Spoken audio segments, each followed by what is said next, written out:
Okay, guys, so we are live. So for those listening at home, welcome to the Dungeon Musings YouTube channel.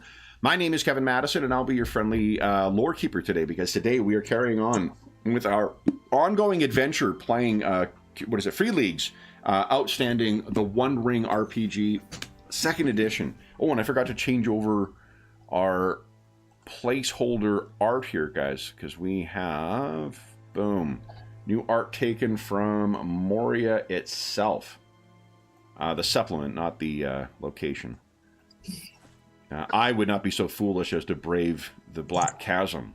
We are playing through a 5-part adventure that we are calling A Year in Eriador, following the seasonal cycles of one way to run the game. This will be bringing us into the autumn of whatever year we started our adventure in. I'll introduce you to our fellowship for today, and then they can tell us what has happened thus far. So first up, we've got Darren. Hello, yeah, I'm Darren, and I'm playing Oswald Appledore, who is a treasure hunter and a man of Bree. And every session is getting just that ever so slightly closer to the treasure. Very nice. Next up is James. I'm James. I'm playing Vague, the Dwarven Messenger. Nice. Next up is Carl. Hello, I am Carl, and I'm playing Dagmar of Lake Town. She's a barding captain. Nice. Next up is Graham. Hi, I'm Graham, and I'm playing Gwyndor, who is an high elf of Rivendell, and he is a warden, a keeper of the roads, and a protector of those that might travel upon them. Very nice. And last, but certainly not least, is David. Hi everyone, I'm David. I'm playing Lothiriel, an Elva-Florian scholar and agent of the White Wizard. Very nice. So guys, what has happened thus far? We are coming up the end of the season. It will be a year since you were first contacted by Arsenius the Healer, an agent of the White Wizard and the wisest of the wise. Here is Arsenius with a task. What was that task, and where do we find ourselves now? Well, normally Sean does the intro because he was in the first session. Right, I wasn't present. But we're looking for Narvi, is it? The craftsman? Narvi's workshop, yeah. Yeah. He was... is he still alive? Or is he very unlikely? This is, I believe, in the 2900s of the Third Age, and he was alive in the Second Age. Okay. So, but he was a legendary craftsman of rings and mithril in particular. So the art of turning mithril into rings. And we was sent to try and find some secrets of this Narvi and help with knowledge for Saruman and the rings. That was my understanding. And where has your quest taken you thus far? So we started in the Swanfell outside of Tharbad, and we delved into the swamp, Swanfleet. We met some very interesting people. We found a town called Swantown, and we met their leader, Hugh Blackbriar, and we were able to negotiate with him because he knew things. And we were initially looking for a woman, or an elven woman, that's right, who is a helper of Celebrimbor. It started with an N. Nariag, something like that. So... Yeah. Narig or something. In any case, we went through a little bit of a trial, and Hugh Blackbriar introduced us to the ghost bird. Blackbriar introduced us in a way to the ghost bird. He told us how to summon it, which we did. Then we were blindfolded and led through the swamp. Somehow we survived. didn't sink in the swamp. And we found the House of Patient Women, led by Mother Wendreth, and she gave us some information. So I would say a bit of a riddle in a way. I don't know. And that's why we're on our way to find Narve. She told us that something Narve had would help the sleeping elven woman awaken. Correct. And that, Yeah. and he had a process. And then, I mean, what I remember is then we met Oswald in the second part of the quest, and that's when we journeyed all the way to the West Gate. Met a very charismatic, interesting dwarf, fought some orcs and goblins, and then got to the entrance of Moria up on the Redhorn Pass, Durin's Tower, and we're like, oh, there's no way to get in. So I guess we retreated to Rivendell from there, and that's what I remember. Yeah. From the first. Yep. And then I guess Dagmar took a season off. So what? So then we came back again to head up towards Durin Tower and met a wraith and got smacked, and then we went back to Rivendell again. To be fair, only one of us got smacked, really. Yeah. Oh wow. Yeah. That was scary. That was scary. I mean, you guys have missed out on one crucial fact that will be of interest to Dagmar. Daza has 3 uncooperative ponies now, where once he had 1. So the pony empire that he is building is slowly... They say that during a gold rush, the person who gets rich is the person who sells the ponies. So... What? Anything else that... you guys did decide on your tasks again for the Fellowship at the end when we commenced your next or last Fellowship phase. One of those was the maps and stars to increase the events, because that did prove helpful. You guys frustratingly evaded at least 2 Eyes of Sauron during the last trip up the Redhorn. And then you also elected to gather further rumors about Moria. Oh, you guys met, Lothiriel met Bilbo as well. Yep. Last session. Yeah, in Rivendell. Okay. Then, anything else, guys, that we are missing? So was that wraith like an actual? It was a fallen dwarven Oh, okay. ghost or wraith, yeah. Took a shine to Ray. Was that the dwarf that the Red Hand said was not to be trusted? Unless he was, I mean, definitely you would want to trust that wraith. That is most certain. Interesting. Okay. But let's head to. Let's see here. Let's go back to the map. This again. Boom. You guys had retreated to Rivendell once again. Is that right? I believe so. Yeah. That was where you would best be able to gain access to some of the knowledge and the lore in the House of Elrond. So let's see what your rumor is. Yeah. Okay. It's a long way. So you just know. There are wraiths near Durin's Tower. That would be pretty great. There is Okay. no door. Yeah, whatever you do, do not ever attempt to gain entrance through Durin's... Oh, this would have been helpful half a year ago. Okay, so who has the most impressive lore skill? Was it Amlay? Oh, he's not here. I can't remember if anyone's favored in it. It's I've got 2 in it. Okay. What's your maybe you would tell us how many points you have and what your Sorry, target.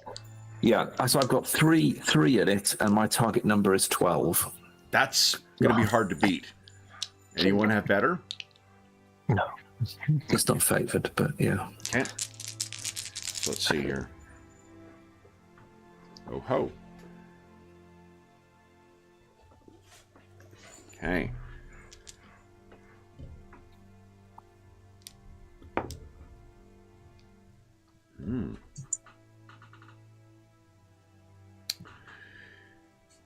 So you come across, Gwindor, a bit of lore.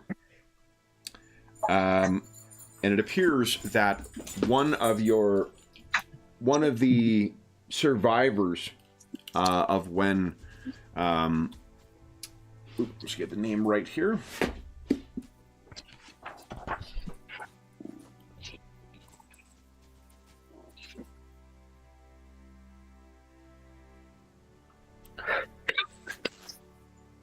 Austin Edhill. One of the survivors in Austin Edhill spoke to the doom that came to Khazad Doom. The prevailing belief that they had is because so few left, and it was only foul creatures like goblins and orcs that can remain beneath. They believe that it is the air itself is rife with poison and plague, and that those who breathe the air of Moria, who have not fallen, will die.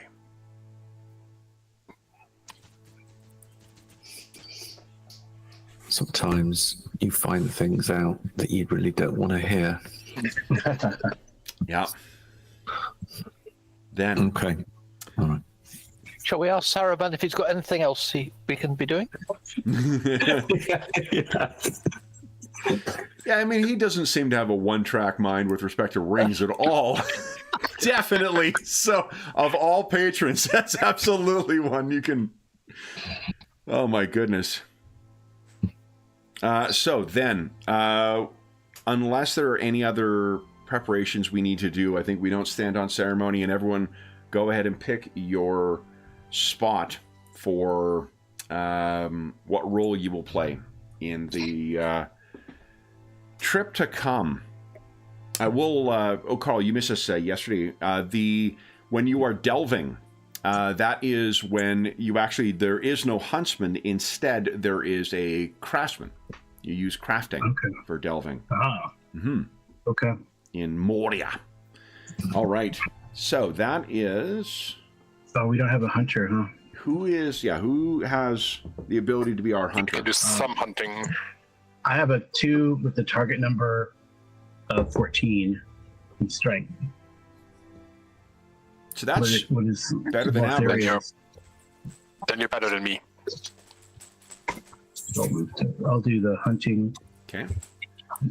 I guess you could. Can you help? Like you could help. You better helping with awareness. Could Could help. assist, yeah. Yep. He is an elf though, and remember, assisting in this game requires you to expend hope. Hope. Right. Okay. Yep. So then, we should be old hats at this now.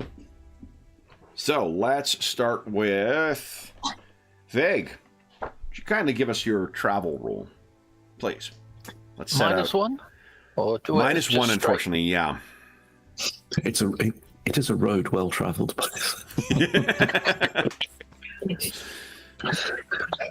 Ooh. Now, would you care to hope that? The only consequence of failure is this: you don't get as far, right? Let me double check. Yeah, I that. think I'll just go with it. Just let it. Well, the leaves. Annoying. Yeah, perhaps you don't see that in. I don't know lore-wise. Does Rivendell experience the seasons, or is it a place in perpetual spring? I would expect it to experience the seasons. Okay. Yeah. Okay, so then you would have seen the leaves in here turning that the vibrant variety of colors contrasted against the evergreens that would still live and thrive in the last homely house. As soon as you venture out, it does apparently suggest that there is going to be a cold winter coming. Which means you're only able to get to around there before we are rolling for our first encounter. And it is a darkland. So, let me get my dark dice here. Hey, yep. Okay. Get rid of that. Okay. This will be our scout.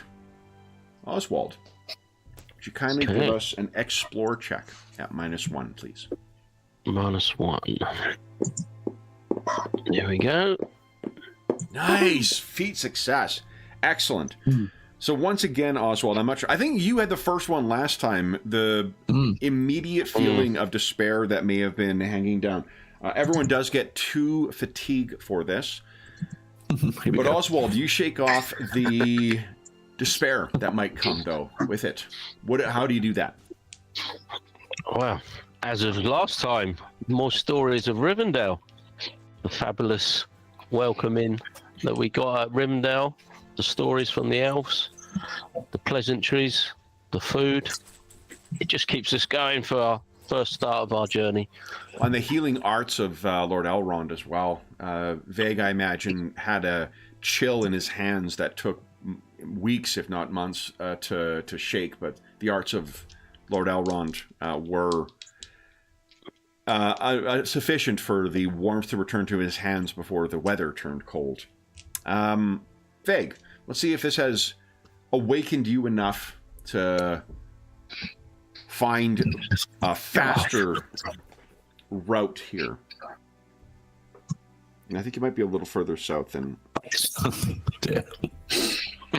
It's not even worth using fate. No. Oh, boy. Do you have This is on a favoured 3 score. Really? Yeah. Oh my goodness. Anyway, there you go. Do you have a distinctive feature that would apply? So you get 2? No, not really. So for the Yule Fellowship phase, it's worth considering. Remember, you can change your distinctive feature based on something that what's one of the actions that you individually can take. Adverse to ship rolls. What's that? No. 1, 2. All right. So Bad luck. You guys are getting down to here. We're going to be knackered before we get there, aren't we? Sorry about that. No. Oh, don't worry. It's tricky. It's tricky. Yep. I, for one, blame the lore keeper. So then... Ooh. This will be the lookout. So this will be Gwyndor. Or Lothiriel. Oh, yeah. Who is taking the lead? Who has a better awareness? I think awareness is strength, isn't it? Curiously. It is strength. It is favoured for me. I have 2 with a task number of 13. I have 3 and it is favoured with a task number 14. Ooh, I think it's you, Lothiriel. Yeah. I see your favour and I raise you. Yeah. Yeah. Okay. Then, Lothario, would you kind of give us a awareness check at -1? Oh, -1, sorry. -1, yeah. So fortunately, that failure does not count. -1. Oh, okay, good. Great success. Yeah. Beautiful. Wow. All right, Look at so what? First off, everyone gets 2 fatigue. And what? Ooh. So, I think Lothiriel, you can tell us maybe a little bit about where her mindset is for keeping lookout. Like what you were risking there was ill choices. that would cause extraordinary despair. We did see that one time where someone led down the wrong path and had to double back. Actually, I think that was in Twilight 2000. So there was a 80s era Soviet vehicle involved in that one. That is not the case in this game yet. Lothariel, though, what do you think is weighing on you that you have avoided it, so there is no despair that has come upon the Fellowship? But what is her thought having? This is now her second time venturing out to Xerexagal. I think her mind will be on the battle against the Wraith. That might have been the first time in a while, or the first time ever she faced a shadow like that. So she'll be sort of trying to steel herself and be trying to relive the last fight and see what she can learn from it. So she's sort of focused on the craft of and might get distracted until she sort of gets snapped out of those thoughts. Nice. Okay. Then, you managed to keep the... You're not seeing, ghosts in every shadow. And it does not affect the Fellowship thus far. Vig, you're up again. Right. Again. Come on. Come on, You mate. help me see if I can do a better roll this time.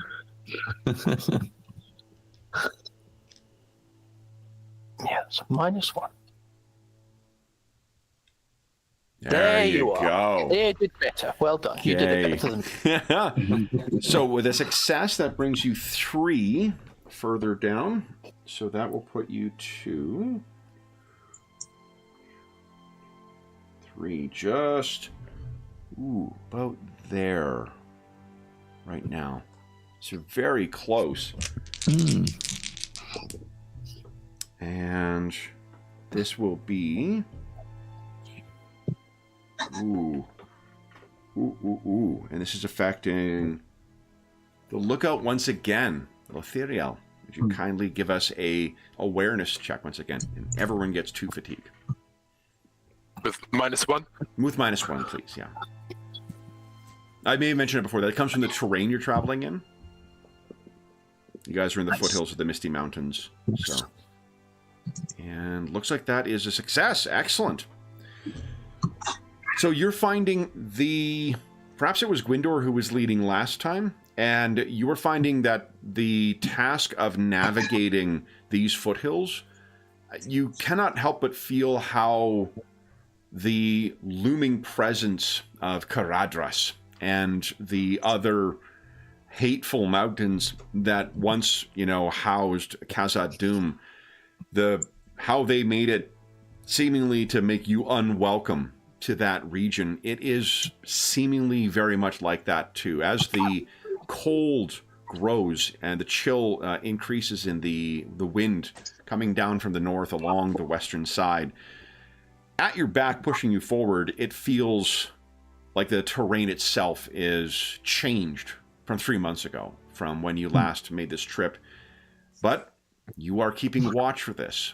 It will take more than slightly perturbed foothills to thwart your efforts. Veg, you're up again. Yeah. There you Oh, go. nice. Great success. Were you heading to the Redhorn Pass, or were you heading to see Daza once again? I guess Dazzler again to have a to get over our journey. Get your ticket? Yeah. Yeah, All we're right. gonna need it. Let's see here. We'll have brought some cakes with us on Branca. Some Good. lambas bread, perhaps. Okay.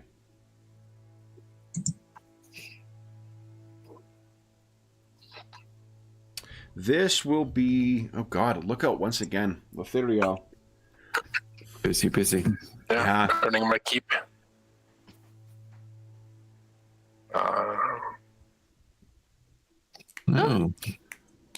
Now, that is I only... shall spend some hope on that. Yeah. Do you have a distinctive feature that might apply?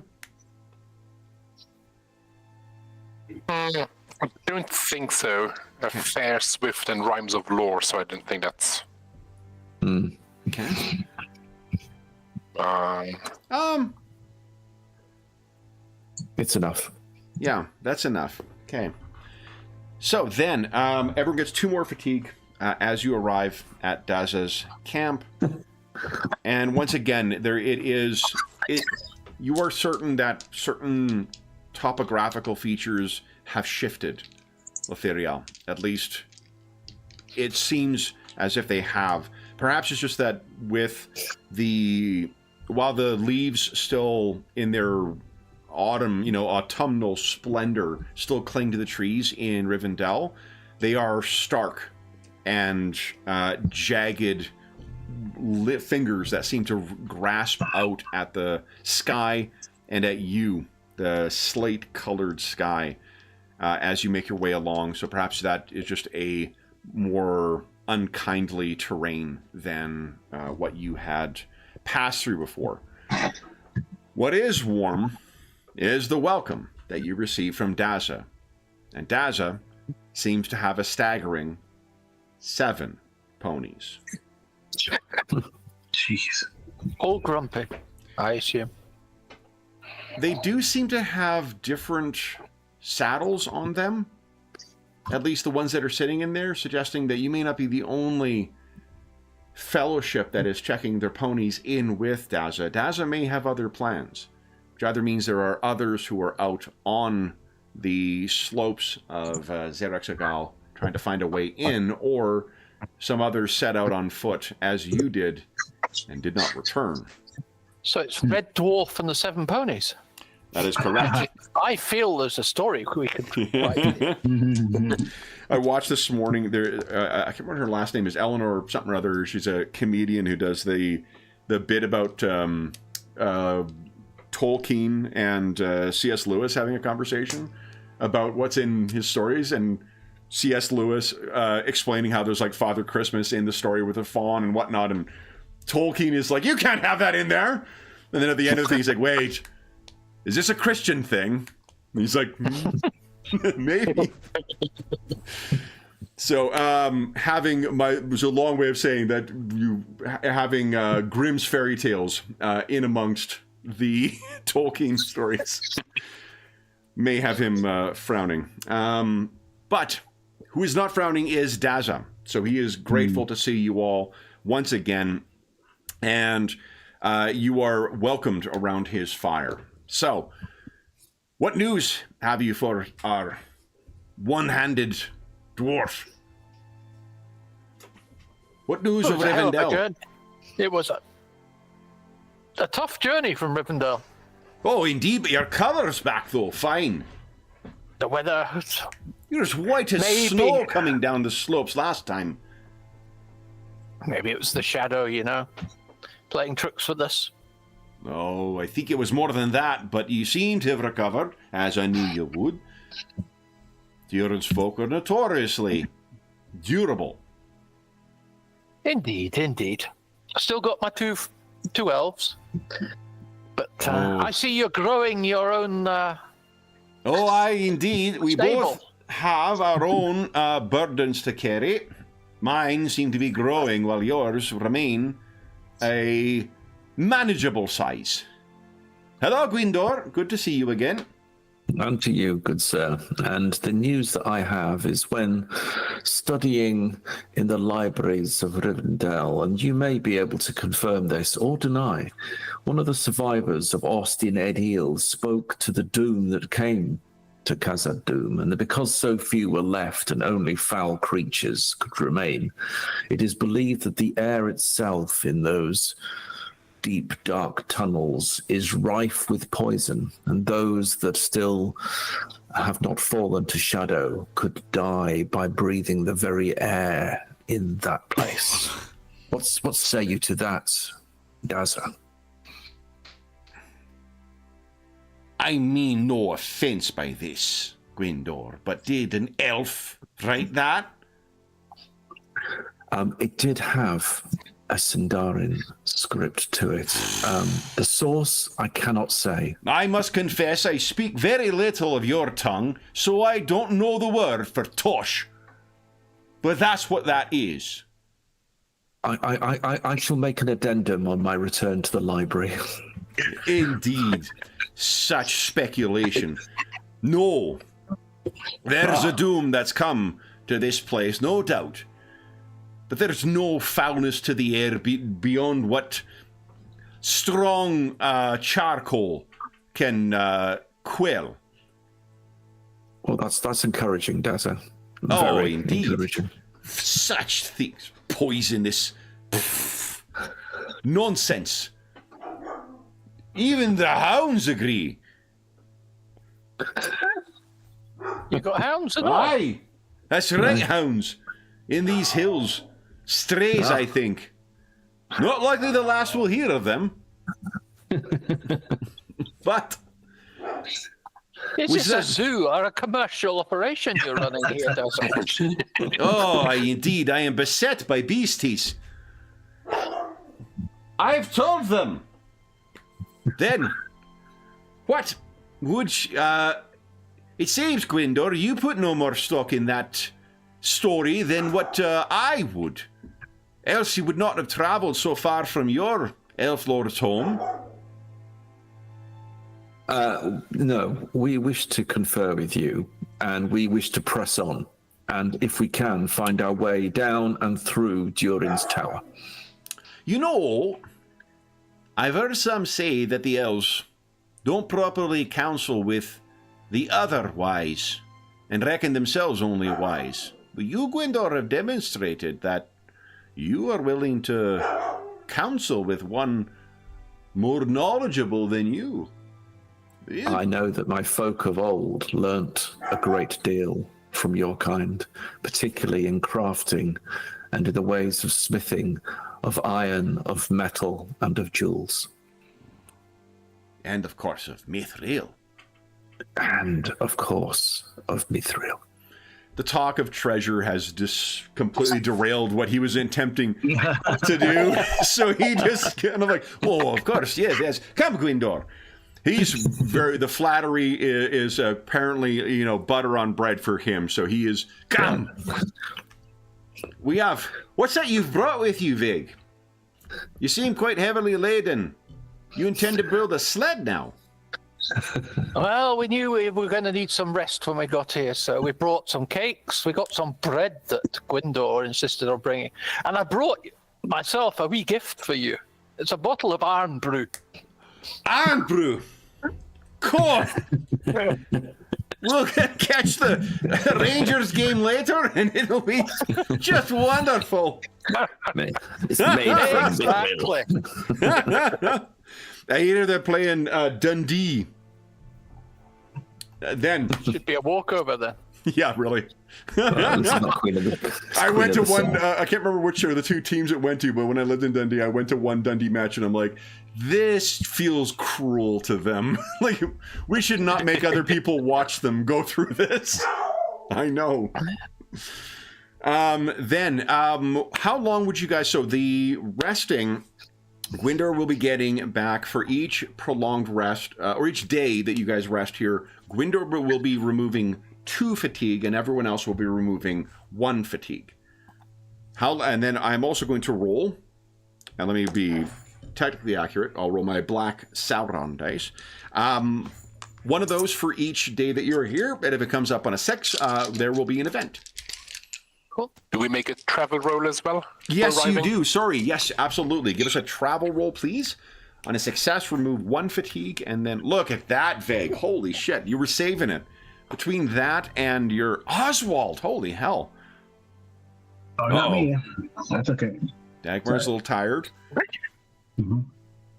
I have some lambus bread, which is tied to the travel skill. Would that help with this? Absolutely, yeah. I'm never making. Oof. Nice, Letheriel. All right, so Letheriel will reduce fatigue by 2. Oswald reduce it by 2, and Veg, between that and Branka, I think, do you have any fatigue left? I'm down to 3. Down to 3. Okay, great. So, Dagmar is carrying what, 8 right now? And Yep. Gwindor is carrying 8. So we'll need 4 days for Gwindor to clear his out altogether, and we would need 8 for Dagmar. So how low do you want to get your fatigue before you venture onto the slopes of Zerexagal? We could probably do at least 4 days. 4 days, okay. So let's see here.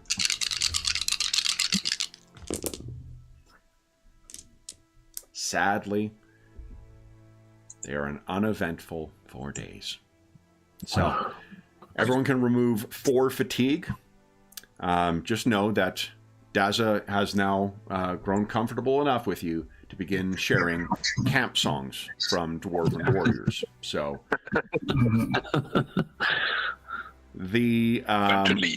yeah, there are words that are used in that song that are not familiar to either Gwyndor or Lothiriel. Oswald, he knows them. Do you wish to push on for further days? Or do you want to set out for the Redhorn Pass now?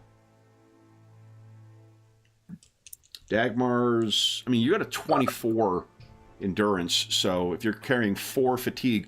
One thing we were talking... There's a minimum of 2 events that you face... Sorry, a minimum of 4 events that you face on the slopes because it is perilous lands. Minimum of 8... figure you're getting between 4 and 8 further fatigue traveling up the slopes.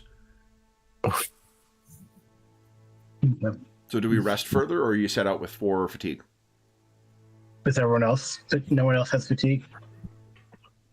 Left. Yeah, we've got 2, but you've got the most. You've got 4, so it's how much you need more, I guess.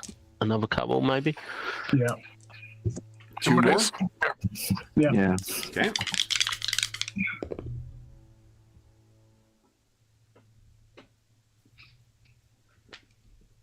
Uneventful. You guys want to go for 2 more?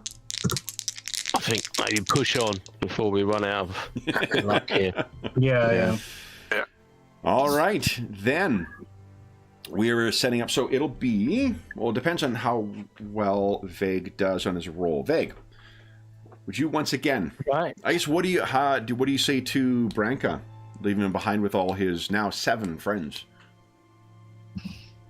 Well, I kept 1 cake to give her before I left. So I give her a bit of a breathe up her nose and a cake in her mouth, a slap on the behind, and off I go. Okay.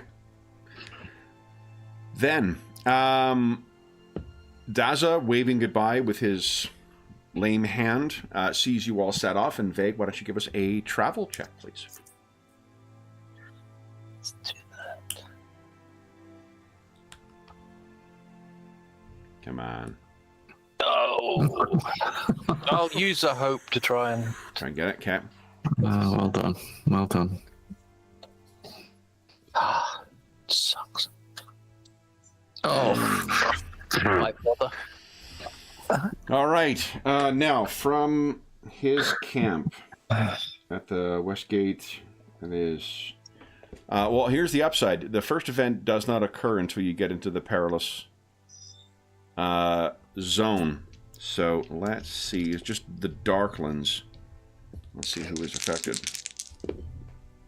Sound good. And is that a 1 or is that a... No, okay. The lookout once again. Sorry, Lothiriel. Yeah. That's okay. Any penalties? I don't think David got to roll dice an awful lot last time, so we're really making up for lost time here. They're -1, yeah, because you are still traveling through difficult terrain. That is only 2 off, though. You want to hope that? Yes. Come on. Just. There you are.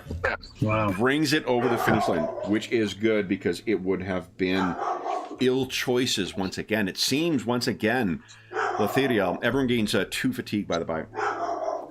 Everyone seems to be, or Lothiriel, getting closer to the mount, to this pass and up into towards the mountains once again. Perhaps it's the thought of that wraith that sits with you still. Yeah. You can hear Daz's pets are still yelling, I assume, at the delivery people for ponies. There we go. With quick delivery, even. Express, one might say. Then it is... otherwise, Lothariel, you have managed to, I guess, not worry anyone about the looming shadow that you feel is approaching. Frustratingly, guys, your eye score is back down to a 2, by the way. Because of the past seasons, you've done nothing to... You didn't increase it at all last session.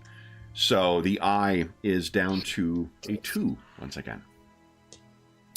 So let's try and see some more Eyes of Sauron, eh? Then, next leg, Veg, you are moving into the Perilous Land, so we're hitting auto events here, but we do need a roll for me to see how far you will go before your event triggers. Are you kidding? That's only one off, though. Do you want to hope that? Okay, one last one. But Okay. I need to keep it for actually getting in there. This is your last hope?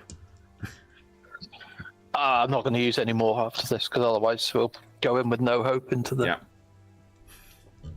The choice of nomenclature in the game is just fantastic. Otherwise, we're going with no hope. This is our last hope. I'm out of hope. Okay, so then it is... that is a success, which means you will be able to reach Durin's Tower before your event triggers. But first up is the first of 2 events as you are making your way up the pass. Now, we know there are 4 events, so why don't we stop looking at this and get ourselves in the mindset of our fellowship. So, remove everyone here. Place you back. There we are. Okay, our first event, then. I'm going to do from the book here. This would be our hunter. Oh, I didn't bring that over. Dagnabbit. Madison, come on. Let me do this. At a -1? At a -1, yes. Here we are, guys. Oh, yeah, and that is out of reach for hope. Unless you've got a distinctive feature that would apply. Leadership, fierce. I don't think... Generous, I don't think will, but... You're bribing. Yeah. Yeah, and unfortunately for this particular one, so everyone is going to gain 3 fatigue from this. What this is there is a mishap, and yet another day is added to your travel through this. So it is 3 days of trying to make your way through this first one. The pass itself, it seems that even in autumn, the snow has begun to fall.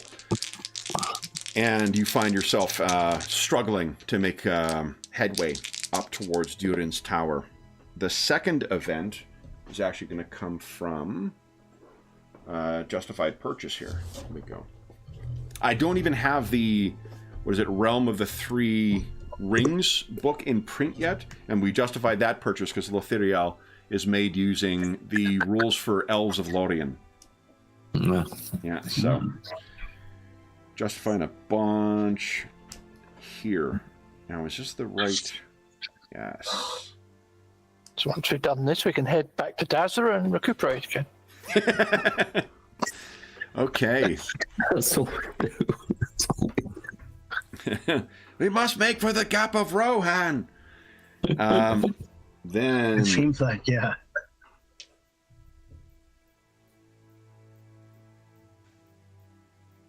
Okay, or...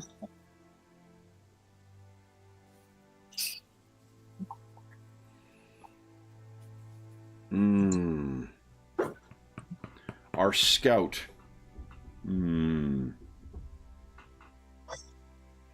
Our scout, would you kindly give us a explore check, please. -1. Yeah. Yep. So I'd like you to tell us how you narrowly avert everyone going careening down into a chasm. We're all on foot. Well, I think I would have seen the terrain changing. Yep. Sort of told everyone single file. This is more treacherous. And I think he might have just stumbled on some loose stones or something, and just given the rest of the group a bit of warning just ahead before, you know, they came across similar sort of footing, and so everyone just sort of up against the side of the mountain and hugging the wall just before we hit that loose. So it was myself nearly going over to give warning to everyone else to take more care. Perfect. Everyone gains 2 fatigue, but you do not suffer a grievous fall as a result. So, this mountain is very unwelcoming. Next will be... Oh, I get to roll. Let's see. Next up will be, shockingly, the Lookout.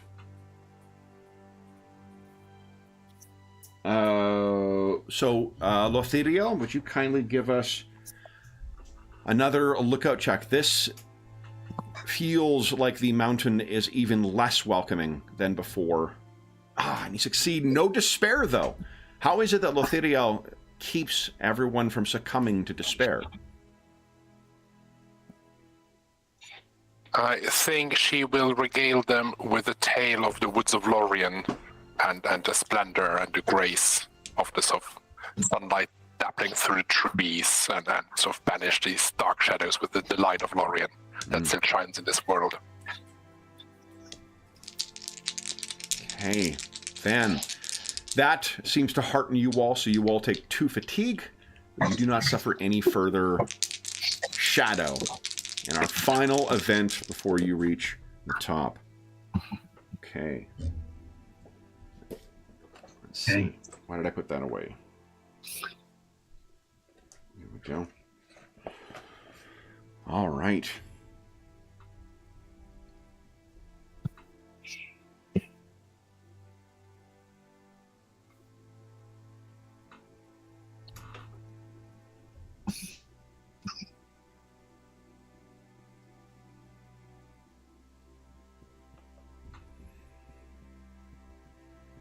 So it seems as if the mountain knows that you are coming, because it sets in with a wind that would rival that of the deepest heart of winter. And so...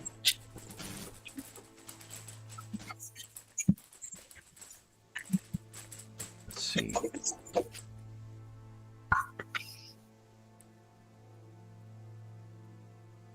All right. Each will suffer some endurance loss due to the cold. So, Oswald. 4 endurance loss to the cold. Vague. 5 endurance loss to the cold. Dagmar. Oh. I'm weary already. Dagmar is utterly unscathed. Oh, okay. The wind, you for whatever reason, does not. The cold, you do not feel it. I assume you're from Winnipeg. Gwindor, that is 3 endurance. And for Lothario, 3 endurance. Okay, but that is your final barrier until you reach the peak. Once again, you see, when you reach there, you find Durin's tower waiting for you. Once you guys reach the top, this is, I assume you are keeping watch for wraiths once again, And fortunately, there is no sign of them this time, at least. And is that the end of our journey? That is the end of your journey, yeah, because you were trying to reach here. You will not be able to rest in a safe place, but you can make a travel roll. Right. Okay.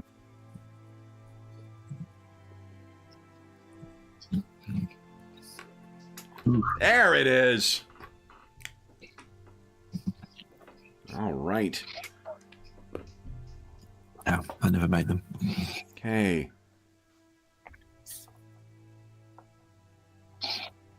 Then, So, so the eye has gone up by 1. What does everyone wish to do? so what is the consequence of a weary failure? Nothing. It's the failure. Yeah, just it's telling you because you're weary. You're weary. Yeah. Yeah. Also, from the well, you already took the endurance loss from the cold. I'm not going to give you more fatigue on top of that. Although that does sound fun. Then, what do you guys intend on doing? Durin's Tower is the most prominent feature here. You have all laid eyes on it before. You have returned, though the mountain seems to be making you unwelcome once again. How many are wearied right now? Dagmar. Ethereal. Just recovered 1 enough to get me off. Yeah, I've just got 2, I think, spare. Okay. So, Gwindor and Lothiriel, what do you think it is that is... Oh, no, sorry, I'm not And quite Dagmar. weary. Not quite Yeah, weary. Dagmar and Letherial. I guess. Dagmar, you're weary? Yeah. You have 24 endurance? Or 24 fatigue? Yeah, No, I have lost 11 what, a fatigue. dozen. Isn't It's it when like your load. endurance hits your... No, it's a combination of your load and your fatigue. plus Oh, the fatigue. load! Fatigue. Yeah, right. Shit. Load plus endurance. Yeah. That's why. It's Shit. just over. Yeah. And he started Yeah, with but I 2 have- extra, didn't he? Because Yeah. Yeah. didn't quite Yeah, I started with 2 extra. rest in Okay. Yep. So then, what is the plan? Yeah. Seriously, no. Well, we can't rest out here, so No. We just got to rest. We got to get in there and if we could Did you get bring- in there, maybe we Yes. can find some way of resting Rest in inside.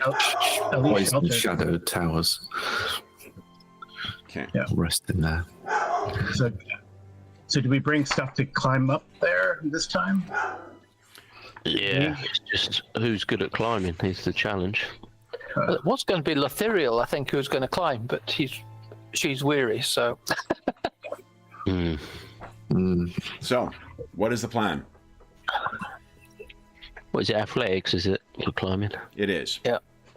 Yeah, I'm not great at that, I must admit. Who out of us that's not weary is the best climber? I've Big got window. 1 in athletics, Oh, have you?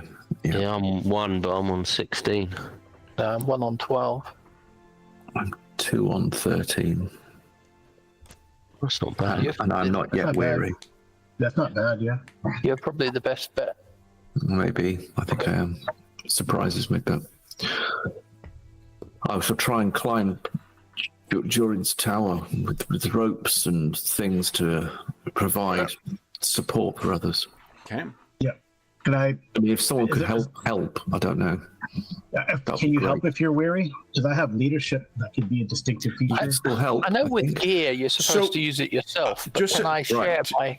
So give it, hold on, your leadership, just, there needs to be a time when it doesn't apply to have it make sense that it can apply in certain circumstances. So if you can tell me how you're intending on leading in it, I'm happy to have Yeah, I you make guess I use of the didn't- hope. It's just Yeah. that in order to have the connection between some of those broader ones like burglary or leadership or whatnot, you do need to, I'm open to having my arm twisted so we can let you make use of that, but go ahead, Graham. So I was thinking actually Lothiriel, who is more naturally gifted, could support me in the climb by pointing out the right places to go. Yeah. If you're able to do that, Lothiriel. Yeah, I will try. Okay. It requires you spending a hope though, if you've got it to spare. Yes. And do you have a distinctive feature that might apply to a climb of this nature? No. Would Good my thing to know. would Yeah, my so- burglary help with climbing or not? Would which? Does burglary cover climbing at all, or is it only picking locks and? I mean, we are again, technically it's probably like going to loot leadership the is place. if you can compellingly tell me why, not even compellingly, if you can half-ass tell me how it would connect. Like, leadership doesn't necessarily apply for one person, but if there was a team of you trying to climb or multiples of you trying to make a climb, then maybe that would apply. Burglary, though, they are trying to break into a place in a way they're not supposed to be. I think that if you spend a hope, you would get 2 dice out of that. Yeah, I'll definitely spend one then. Oh, you Okay. remember that time you snuck into old Fergus's house by going in through the chimney, right? Multiple times. The name Appledore is rude by the Butterburs to this day. No entrance. So then, Did you say you had equipment or something that would apply? yes, you're. Yeah. They have the mithril hairpins that have been repurposed as pitons, which would help with athletics checks. Okay. Yeah. So how does this work then, Kevin? What am I on? So I've got if you are athletics. making the athletics check, you're going to get 2 extra dice from Oswald, who's spending 1. Turns out he has a lot of tips of how to get up to a window that's not supposed to be accessed. All right. Let's not talk about why. Just luck. Okay, let's go then. And then, and I will point out too, if you are concerned, Oswald, what's your new ability? Mine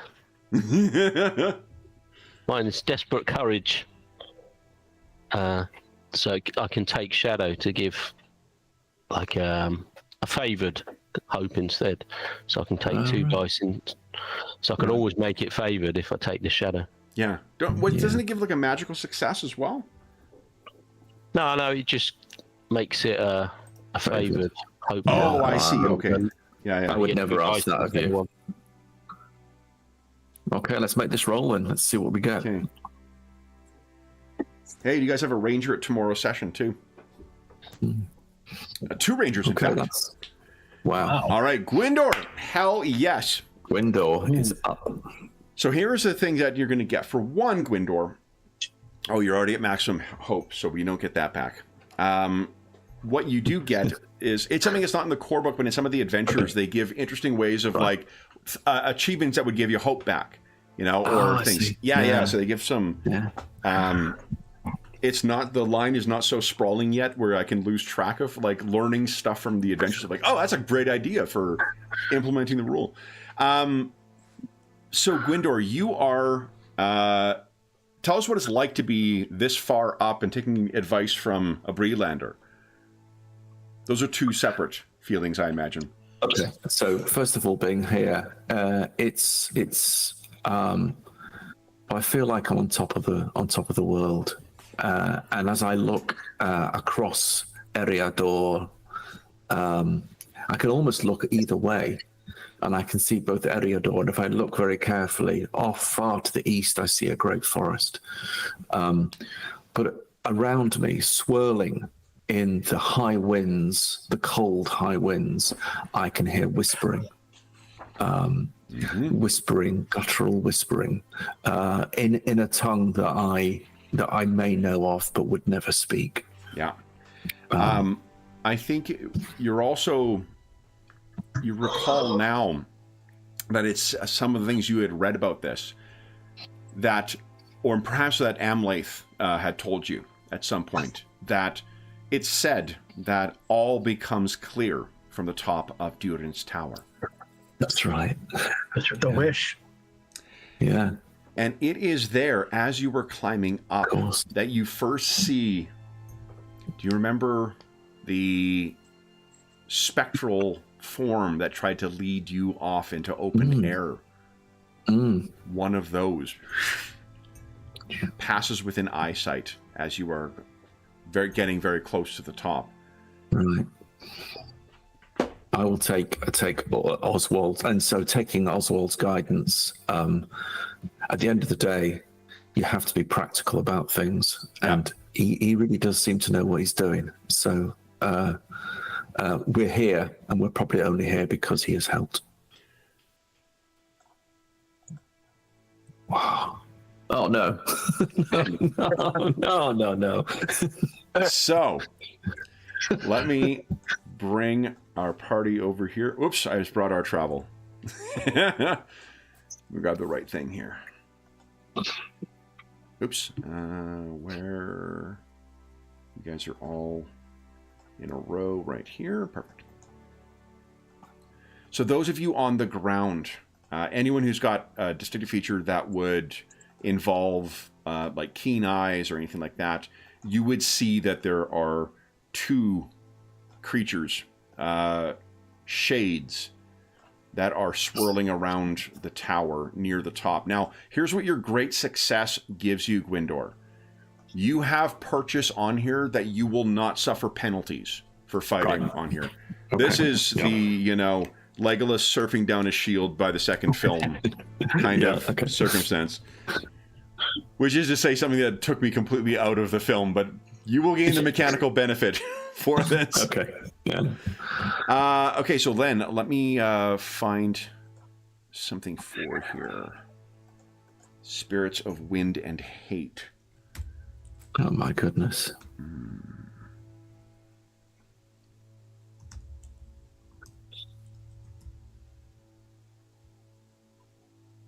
Let's use.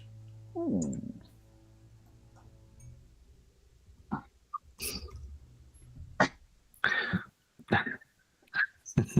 Sorry. That's just.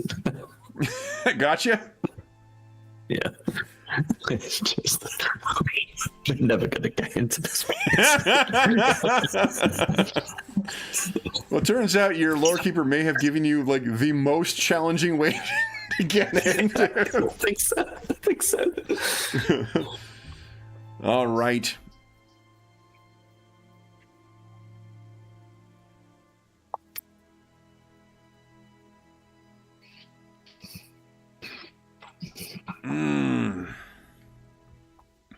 Okay, well, sorry, I'm fucking dithering over which thing to use here. Fuck it, let's use this one. So there we go. There are two of these things. Now, the circumstance for this, First, let's do volleys, opening volleys. So those of you on the ground, I don't think, Gwindor, you're going to be able to use a bow while hanging from here, right? Yeah. But what you can do, let me put endurance bars down. Oh, could I use a complimentary action or something? Yeah, for opening volleys? No, perhaps not. Yeah, not in the opening volley stage, I don't think, but yeah. Oh, you know what? And I think, yeah, I'm not going to track hate. I'm just going to telegraph when it's down in hate. We'll call this the Darren approach.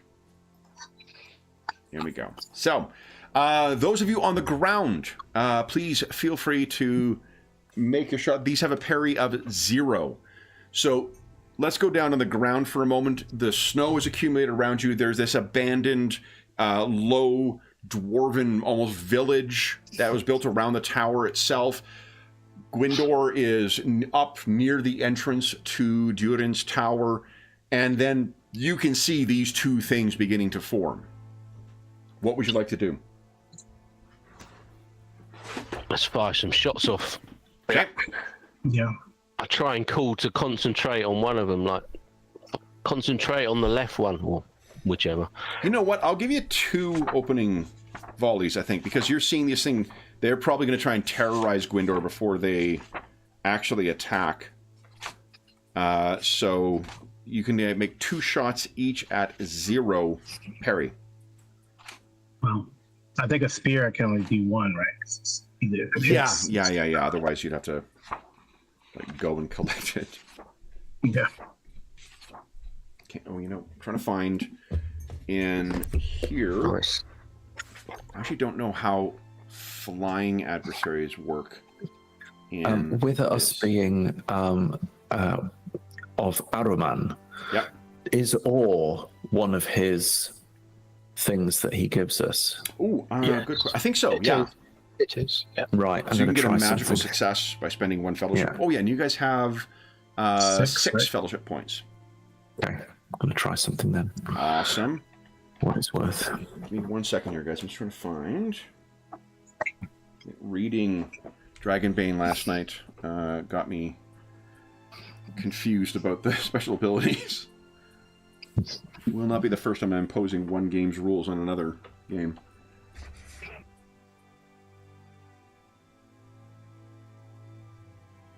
Here we go.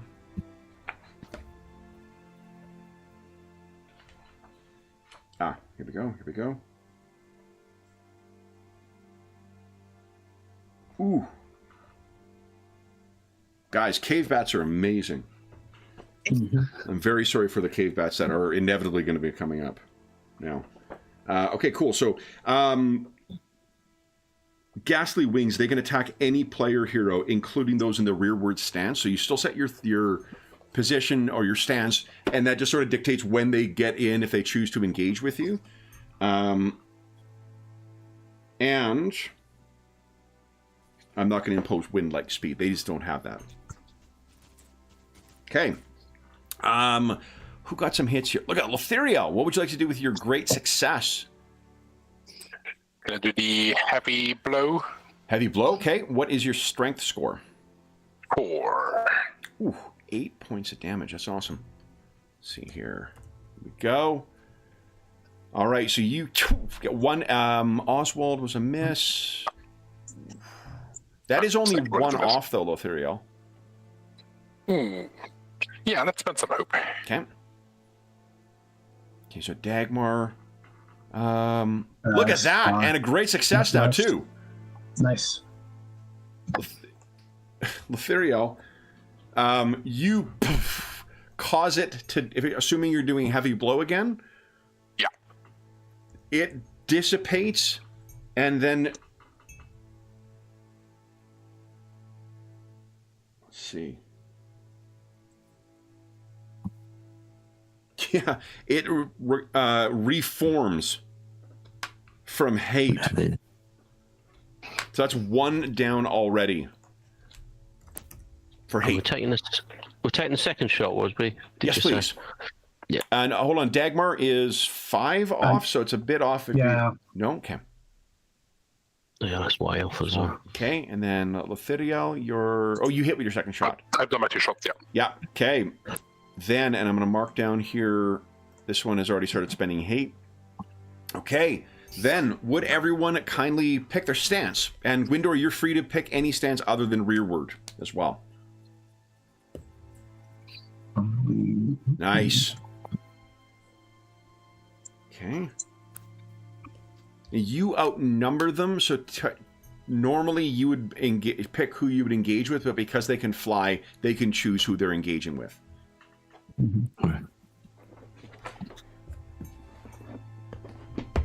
Okay. Excellent. Then, first up is Gwindor. And I will seek to intimidate them. I should tell you where they're engaging. Oh, This one is coming okay. to engage with Lothariel, and one is going with you. So, sorry, Gwindor, go ahead. Okay. You shall. No, that's fine. I shall attempt to intimidate foe from the forward stance. I can attempt to intimidate foe to make them waver, break, or even flee. I must make an ore roll to do this as the main action for the round. Okay. And it will affect their. Well, it might affect them. I don't know. So yes, I will say, flee back to your graves, for we of the Noldor and the peoples of the West are greater than thy black master. And then, are you spending the fellowship point to invoke? I was wondering if I might. Yes, absolutely. That'll be a magical success. So, Okay. I think as you were saying that, I was just looking up. It's page 102, second Awesome. column. Thank you very much. No, it's fine. Okay. Top thereof, second column. Yeah. Okay. So, Weary. Okay. So, with a magical success, as you are saying this, you bring your spear out once again, and there is a flash of brilliant white light from the end. The light of the Istari sends these things fleeing. Oh. They completely abandon you. A magical success is supposed to be something extraordinary. The one downside, that eye score goes up. So, you with mean that the gone, flash of light may have just.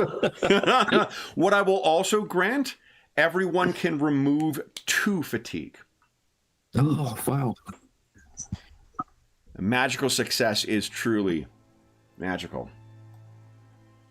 So, with that gone, you need only complete your climb, Gwindor, and you will reach the top of Durin's tower. Right. Is that? Do you want me to roll again? Another athletics? No. You had a great success on it, so you're already good to go. All right. Good. All right, so you continue up, and though you can hear the sounds of them, you do not see any of these spirits of shadow again until you reach the peak and of the tower. You clamber onto the platform, and looking out, it is curious. In spite of the cloud cover, in spite of the low hanging clouds, which are so close at this point that you could touch the top of them with your spear, you can clearly see down into a region. You can see the twisted eaves of Mirkwood, and you can clearly see the true form of these twisted dwarven spirits, spirits of shadow that lurk at a distance from you, terrified by who you serve. It is true. At the top of Durin's tower, you can see all as it is. Gwindor, you're the first to stand here, living in a very, very long time. What is your one question? I mean, it's knowing what's appropriate to ask, but I suppose we did say that we wanted to find Narvi's forge. And so my question would be, where in the depths can we find Narvi's forge? Okay. And that is... You can hear the sound of flipping pages in... I take that to be a good sign. Pushing the glasses up on... Hold on, I've almost got it. It's... And then the spirits come back and say, I don't know. So fair enough. Yeah.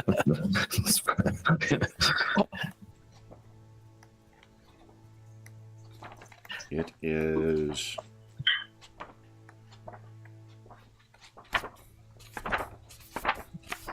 I want to make sure I get this right for you so I'm not sending you in the wrong direction. Fun as that may be.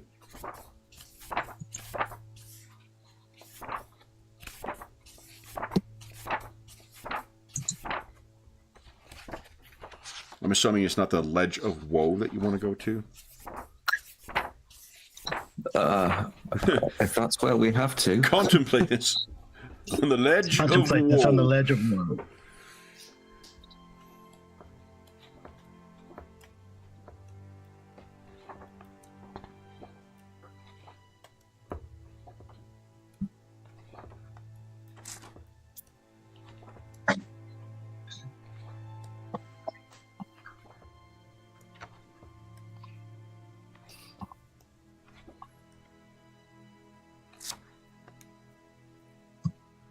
Why am I having such a hard time finding this again?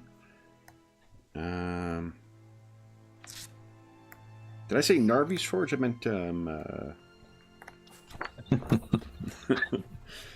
Hold up here. It is... You know, look. Let me look in the frickin' index.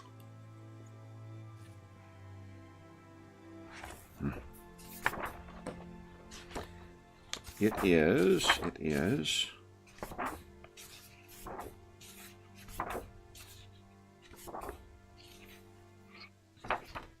mean, to be honest, insofar as I know, I mean, the answer could be a riddle, of course. Yeah, true.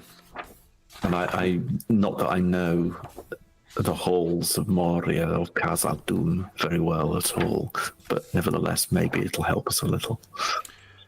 No, and even knowing like what I will show you while I'm finding this is you can see there are different districts within Moria itself. Yeah. So there is Old Moria, there is the Dwaro Dwelf, there is the Deeps, there is East Moria, West Moria. So I want to at least give you a region where you can start looking. I just don't want to mislead you with that.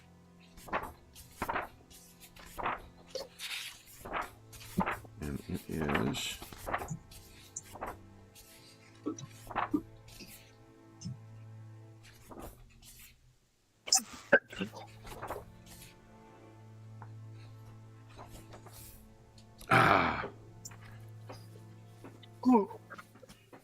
It is in West Moria.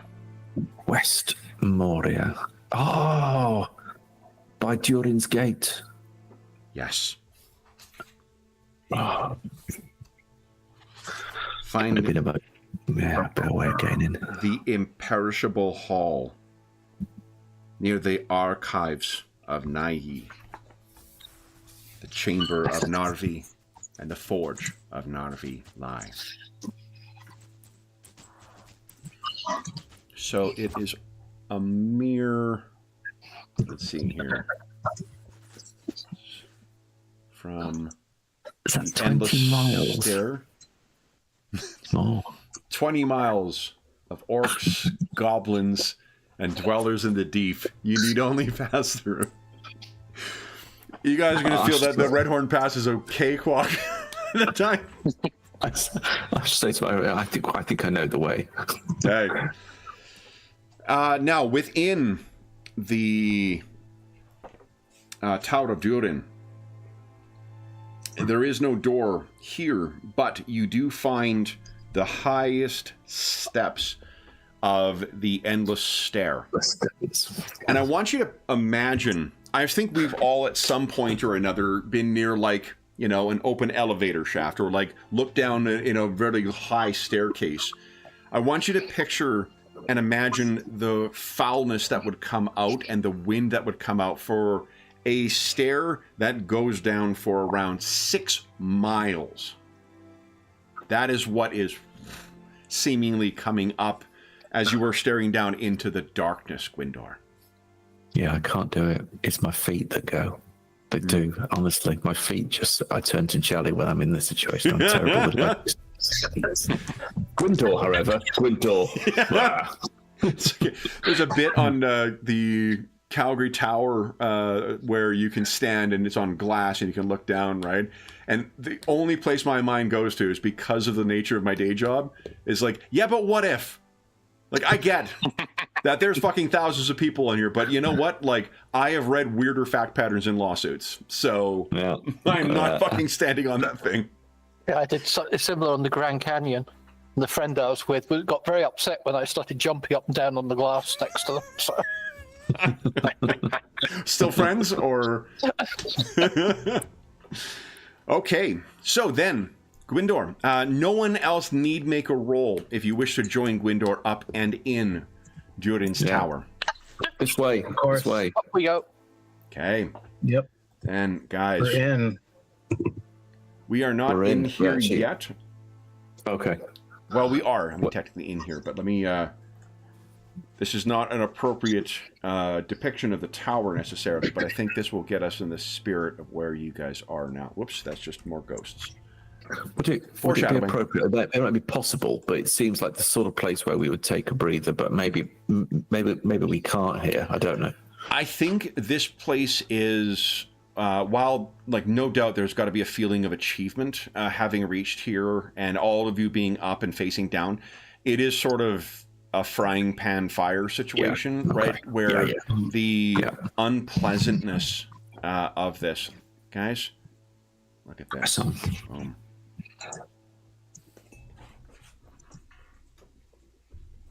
You guys are technically now in Khazad-dûm. Comfortingly dark. Then, what you know about what you've learned of the mountain galleries from not only your discussions with Mother Wendreth, but also the research that you have done while in the House of Elrond. The mountain galleries should extend out in either direction, and the endless stair used to go directly down into the depths of Moria. Now, the way... Oh, we should... Hold up, grab a travel thing once again, because you have a couple options here.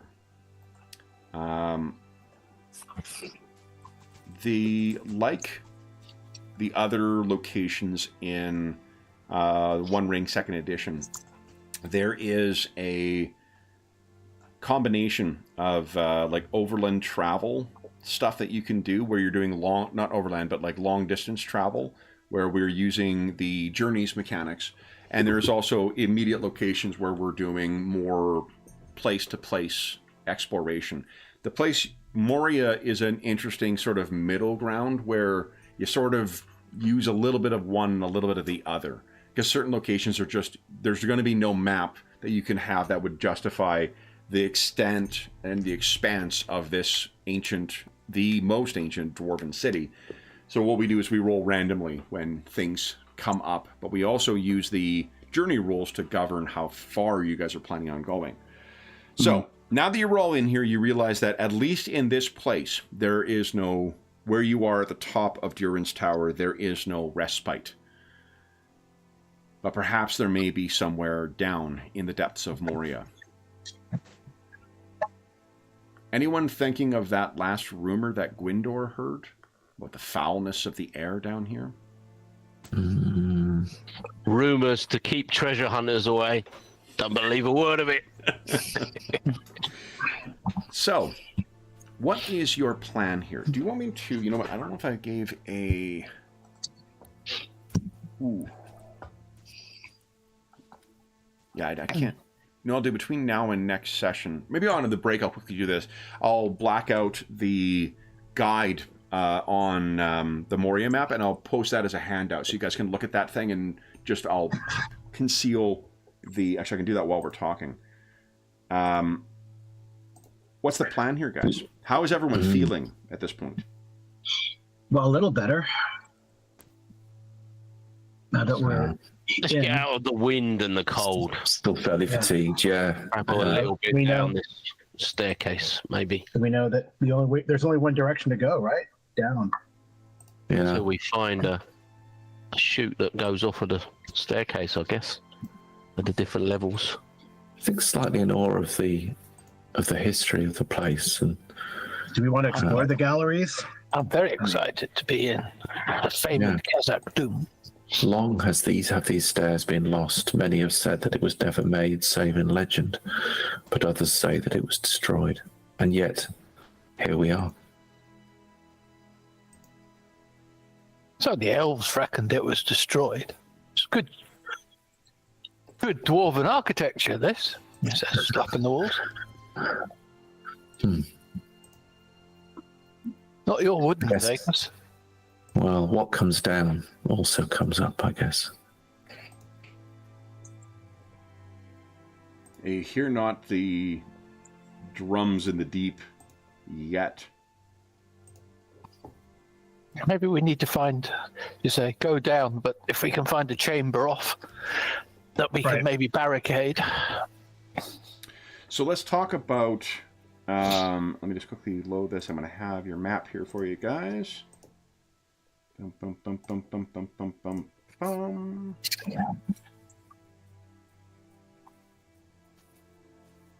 Because one of the things that's nice about that map is it gives you both a, whatever, orthographic and topographic. Is that right? I don't know. John would probably know because he's a draftsman. It'll show you the height, or relative height of the places. And one of the things is you kind of need to use the stair, the endless stair, in order to gain access to those lower bits. Here is the map, guys. Go. Get that out of the way.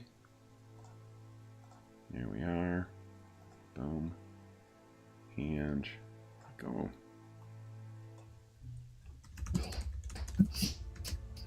Once again, constitutionally unable to avoid a clever name. There you are. So if you click on the center of it, it should fill up your screen with the full map. Mm-hmm. Yeah. Mm-hmm. So then, where you're going to be looking...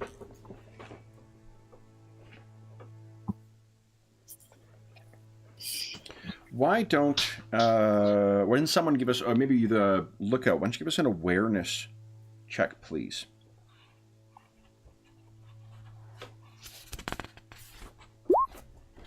Oh, look at that. Oh, that sounds good. That looks even better. Excellent. Yeah. Okay. So what you find making your way down Lothiriel is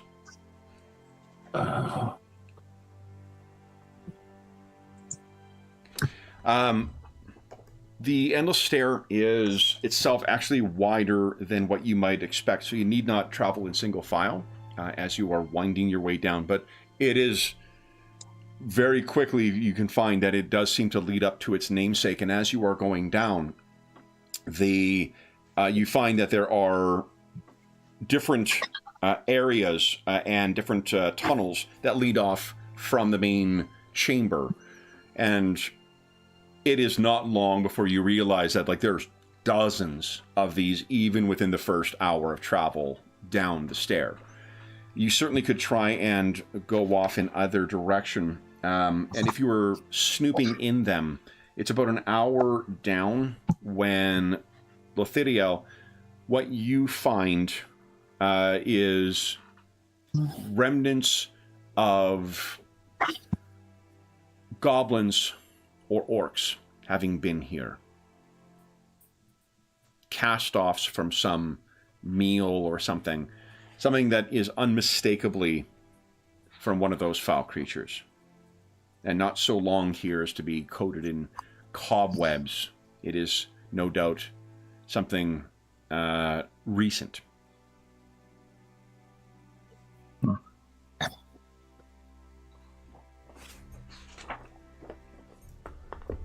Seems we're not alone in these halls.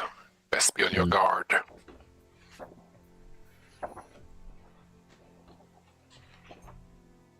So is there anything that looks like a smaller chamber that we could You can try. get in and barricade? Who would like to roll scan for us? I think, would this be scan or explore? Scan. I thought scan might start to come into play now. Okay, Yeah. well, I'm good. I'll do scan. Okay. Excellent. Yeah, pretty good at it as well. Know what the difficulty is? So this is going to be a losing one dice. Okay, so what I suggest is I am very comfortable in the dark here. I good. shall use a point of hope. Nice. Nice.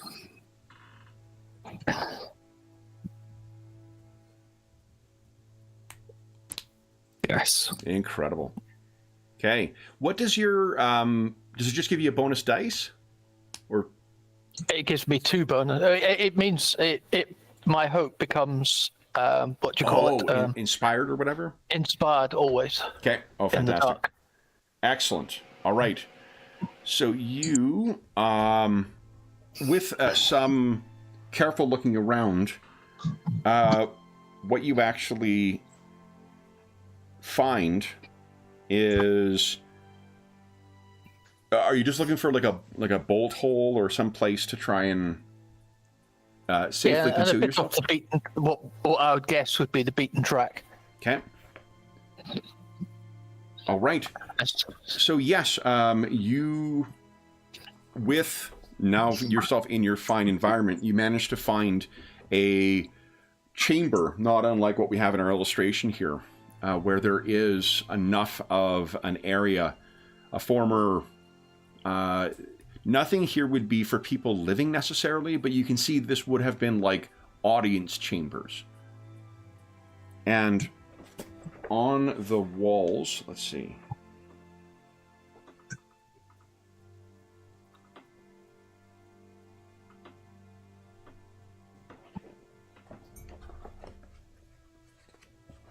Let me roll here. It is a remarkably austere chamber. No doubt a place. There is no markings beyond the... Oh, Oswald, no problem. If you want to assist, you could, Oswald, because that could turn this into a great success, which might have... If you get a 6 on your roll, that might turn this regular success into a great success, and there may be further benefit from that. Oh, okay. If that's the case... Do you have a distinctive feature that would apply? Inquisitive? Yep, I buy that.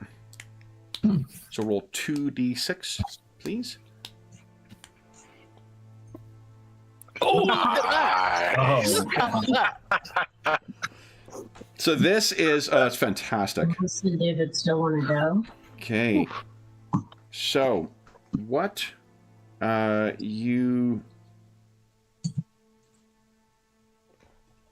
find, let me find it here. Let me find it. So you're looking around, and Vig is sort of leading you on. You each have your torches up and whatnot, and are keeping an eye out.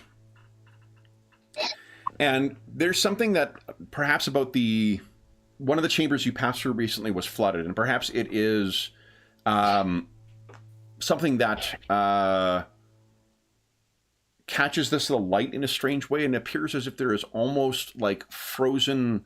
Someone with wet boots or something walked past, and then because of the ambient cold here, it froze. So there's just enough of it to catch. You're like, huh.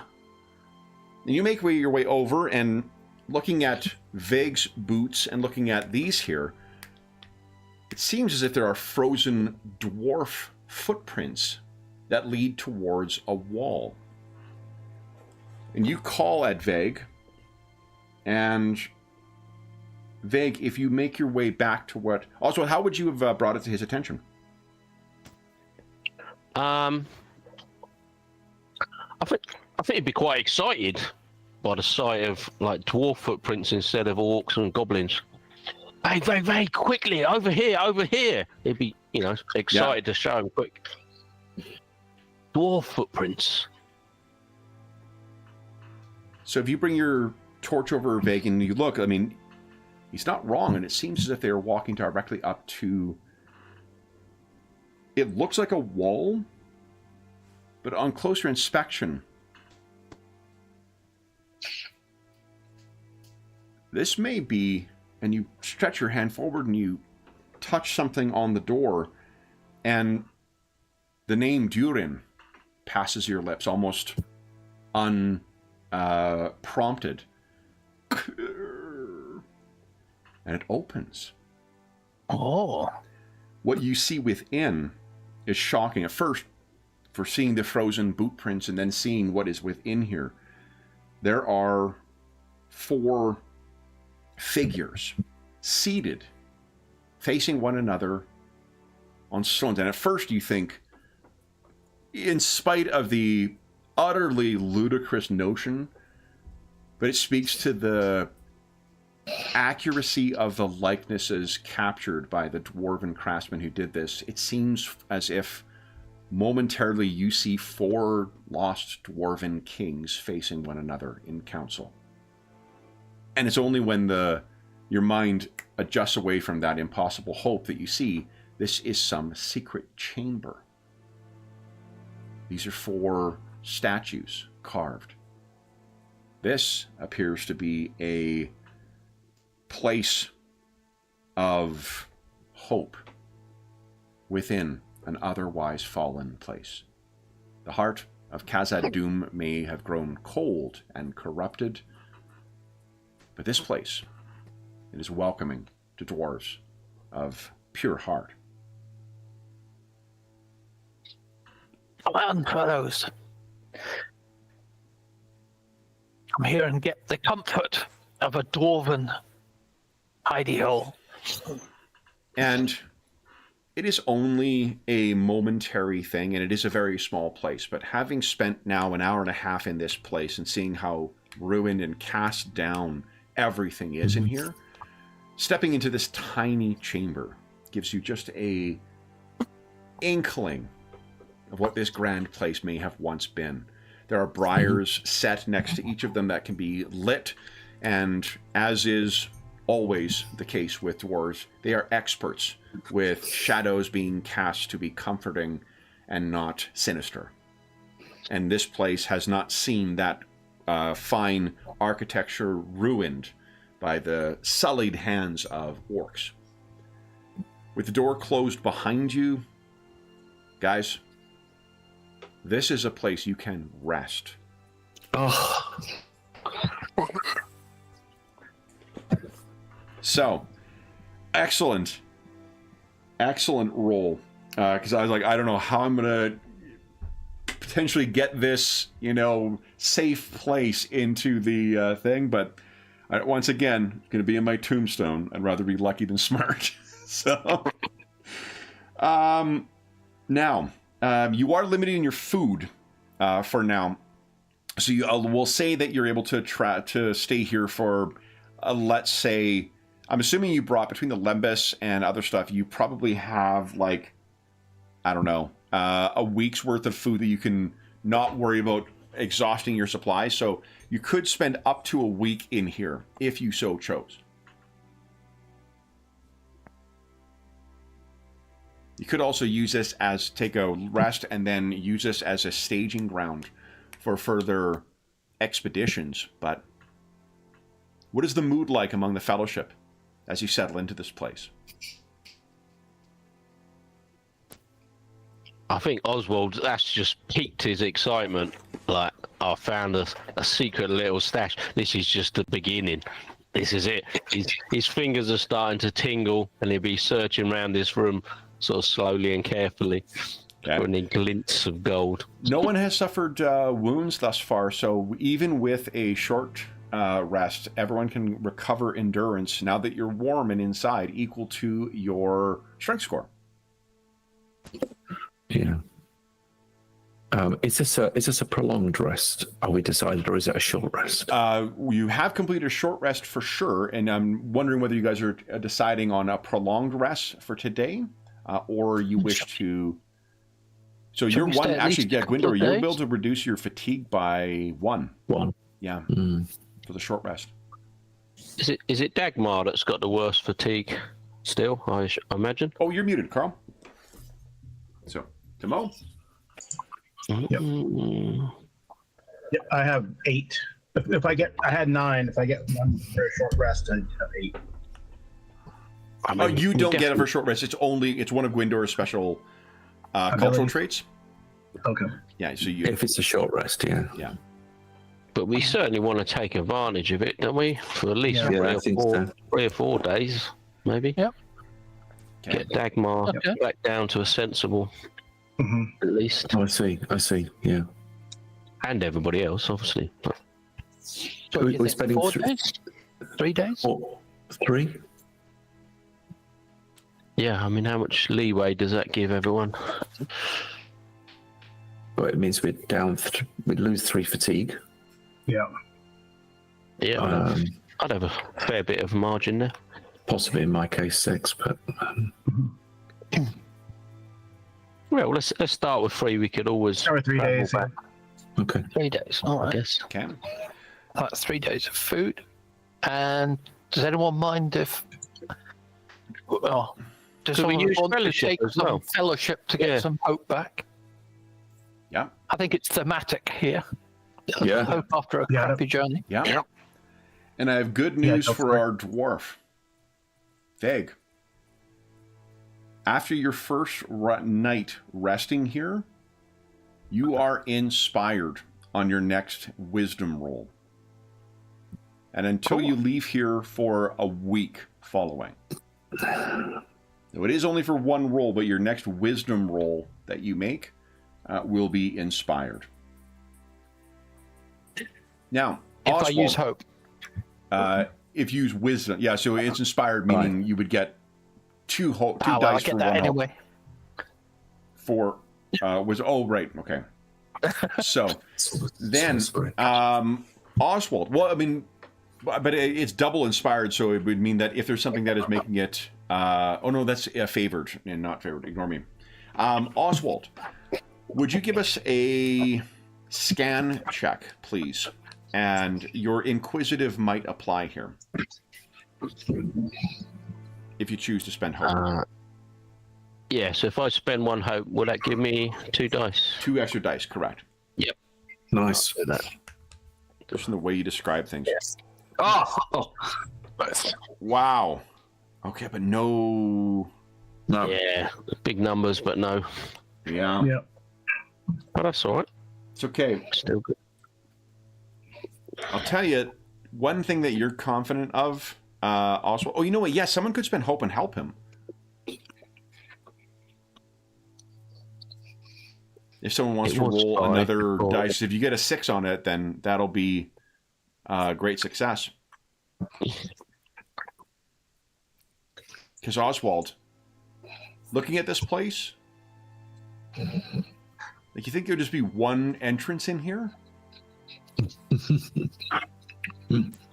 Nah, they'd have a back door. They'd have extra. So if anyone always wishes have to spend hope overage. to assist Oswald in looking around, you can roll a d6. And if you've got a trait that you think would, like Rhymes of Lore, I think that might apply. And Lutherian will happily spend hope and hope. Okay. So that'll be 2 dice you're rolling then. As you're looking around. Oh yeah, you're also quite the craftswoman. So.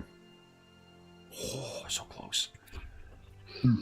Anybody else wish to assist? I mean, I got a lot of hope, so I'll assist. I'll just give 1 dice. But If you you've never got a couple, now that you've got a couple people who are working though, Dagmar, I think leadership would apply here. Okay. Yeah. 'Cause Oh, you- yeah. I guess if Oswald says, "What are we looking for?" It's okay. Just systematically go around and Okay. look. Okay. Let's roll 2d6. All right.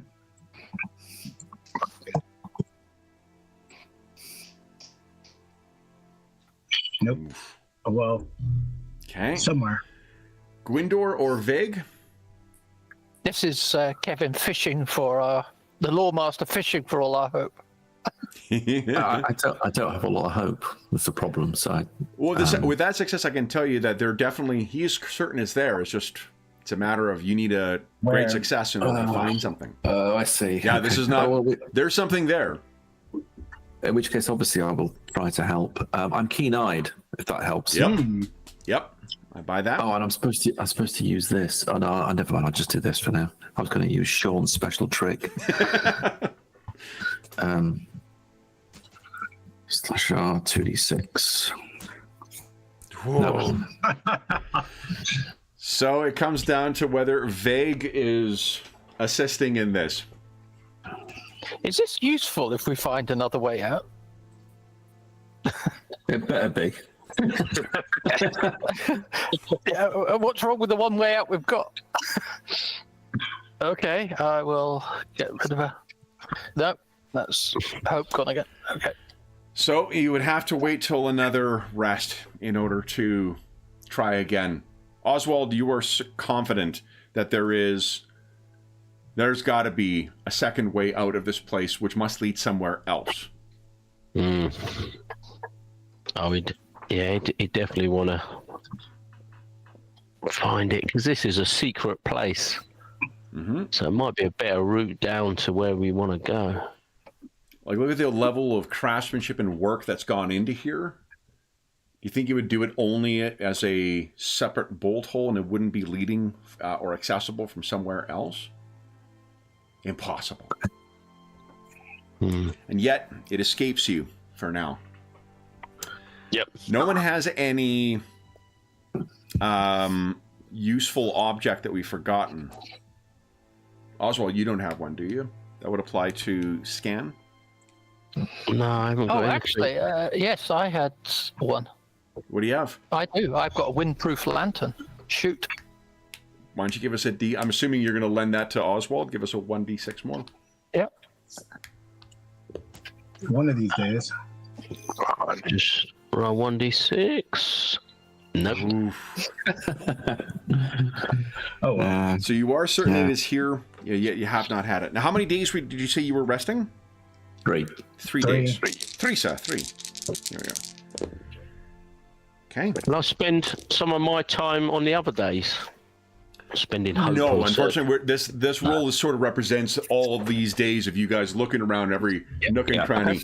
Your respect, I think it was pure chance that you found access to this place as you did. For one, that you had Vague, who was so, well suited to searching down here, and then you got 2 extra successes. So you got a, whatever it's called, extraordinary success. Yeah. Extraordinary. Yeah. So I'll put it down to it's like a dwarven craft thing that only the people that constructed it would know how to find it and open it and whatever. So it's gonna have to stay hidden for now. Unless you were a determined burglar on another time. I'll be back. Yeah. I'll get you. While we are... So here's the thing that also strikes you. I'm not sure what all the Fellowship's expectations were as far as the sensations in Moria. But the overall sensation that you have, if you were to put it in one word, it is stillness. Because apart from your footsteps of yourselves and the conversation with your fellows and the sound of the fire of those lit braziers, there's no sound of anyone else in here. Not in the 3 days. Not in the 3 days that you spend resting in here. Is it pretty soundproof in here though? Is that door so well made that it keeps a lot of the noise out and makes it I'm sound assuming like you that? step out, like you're not going to be using this place as a, Yeah. there, when nature calls, I assume you're not going to be doing it in here. Yeah. If you step out to do so, still is this utter silence. The place, if this was, I think it's easy to forget it when you're sitting within this alcove, looking at these 4 dwarven lords, to forget the ruin and the utter devastation that has fallen upon this place. And when you step out, you're very quickly reminded of that. And of how far you've come to. Like it's an hour you traveled downstairs before you started exploring out here, and then probably another hour before you found this particular place. Knowing that represents perhaps 1/100th, maybe even less, of what the entire place is like. Like it's got to be, Gandalf will put it well in a couple decades' time that this place is a tomb. And with that happy thought, why don't we take our mid-session break, guys? Yep. Then we'll come back and see what you wish to do next. So for those listening at home, we'll be back in about 5 minutes.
Okay.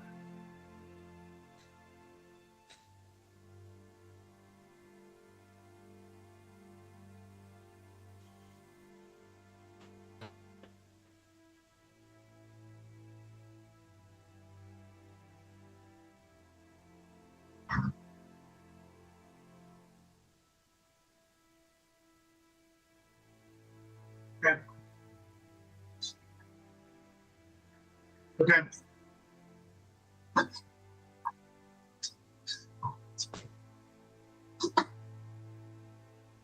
What? What? Wait, something. Yeah.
Okay.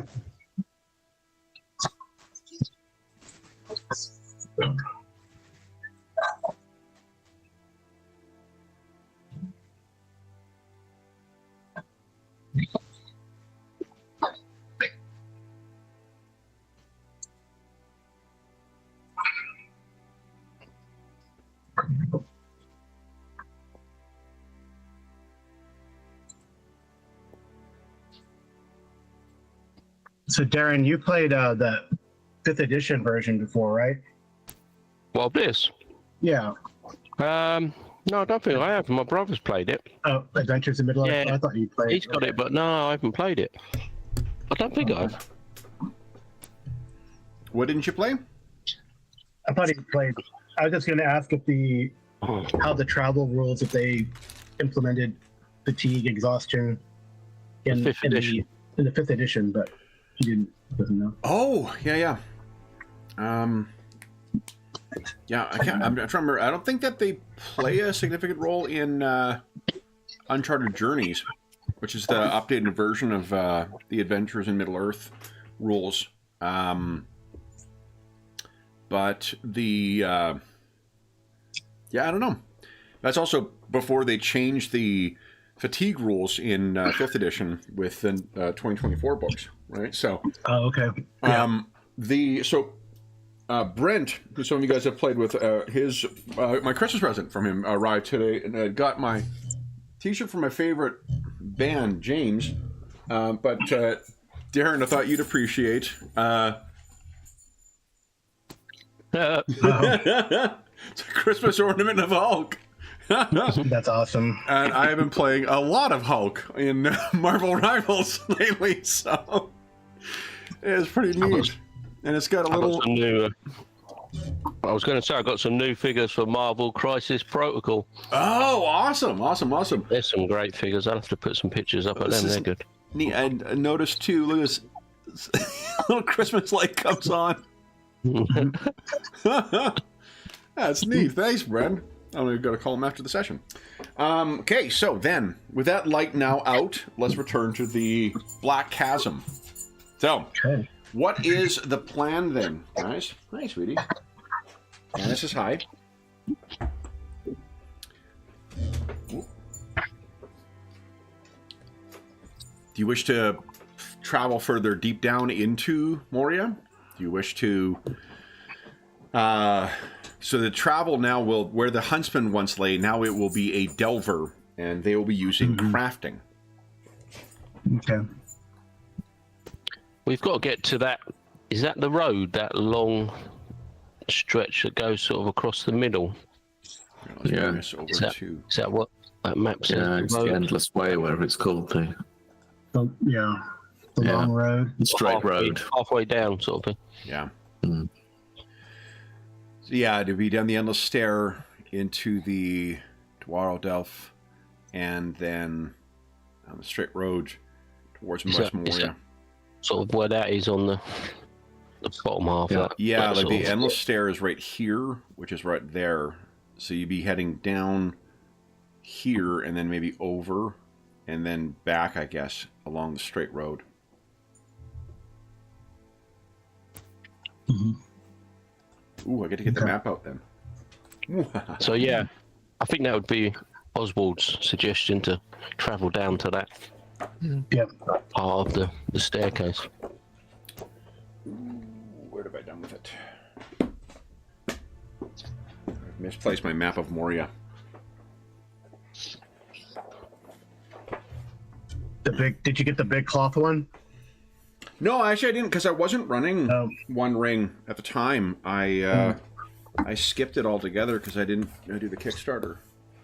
I only picked it up, honestly, I can't remember what the whim was, but give me a second, I actually need that for this part of the game. What the heck? Anna, where did I leave it? How big is this map? The cloth map?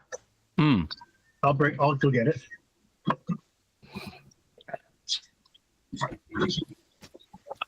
I assume that means fairly big. Yeah, I think it is. I might have it as well, actually. Was it like for putting on the wall then? Sort of. I think it's a great display as well if you're playing. It's Oh, bloody hell. Wow, yeah. A0, A1 maybe? Yeah, that's, It's pretty big. oh, yeah, I don't know how big that is. That's not even A1, is it? It's bigger than that. Did you we were able to see it? Yeah, Yeah, that is massive. Yeah. That's more like a maybe A0. It's a towel. hang on the wall. Yeah, Yeah, That's massive, awesome. isn't it? That's nice. I did the I cloth think maps for they the hang- first two Vason Kickstarters, and they're gorgeous. It's just that like I never run that fucking game, so Yeah. Yeah, you just got nowhere to put it. Well, if you got a decent sized table, you could put it in the middle of the table, I guess. But That's right. big. Yeah. Oh, well. Never mind, my friends. Vague has got you covered. And he pulls out of his rucksack. I found some maps in Rivendell. they are quite old. But hope you didn't steal them. all right. Then has Awesome. everyone filled their hope sufficiently from the fellowship pool? Yeah. Okay. Yeah. Then, where are you heading first? Then, down to the Wild So how Dwarf? much fellowship do we have now? I think 4, right? Just four 4 left. Okay, cool. Yeah, one was spent for the magical success against the shadow spirits, and think you guys drew on some to refill some hope. Ooh, Lothiriel is down to by 4. Vague is down by 3, and Oswald is down by 3. Do you guys wish to draw any more from the fellowship before you complete your rest? I'm okay. Is there no 1-for-1 basis? Yeah. Yeah. I don't know what else you can spend it on, I'll be honest. The fellowship points. That's something I haven't had a chance to look at. I know you did that magical. Yeah, there's patron Success. things, and there are certain abilities that require you to spend fellowship points because they're more scarce than your hope. But Yeah, I guess it depends if you think we need them for other things. well, as Gwindor demonstrated, invoking Saruman's name can be quite beneficial. Yeah. Yeah. Yeah, if you can do more of that, then yeah, keep hold of them. Okay.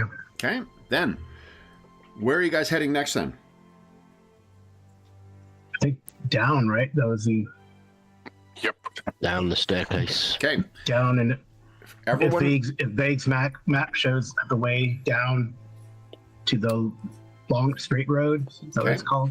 So why don't you place yourselves in your roles? In lieu of Huntsman, we will now have Delver, who will be the using craft. Okay. And race is over. Dagmar, do you wish to assist in any of those roles? You need not choose whether to spend hope until you are called upon, but Maybe do what too. is awareness? Look out. Yeah, I'm looking. Look out, awareness, explore. I'm like, so again, if you're helping though, like your score and it doesn't matter. It's that you're spending Right. hope in order to help out. So really, oh just- yeah. Okay. Would just distinctive features come into it? yes, In some more than others, maybe. yeah. Mm. I don't know if that would help. I don't know. And the first one's travel. Yeah, let's do explore because I do have that. I don't think the dwarven map works here, does it? So your useful items will not come into play. It's only what of these roles that you think might need some help with your hope. Yeah. I'll just pick one. I'll just help Oswald. Okay. All right, then.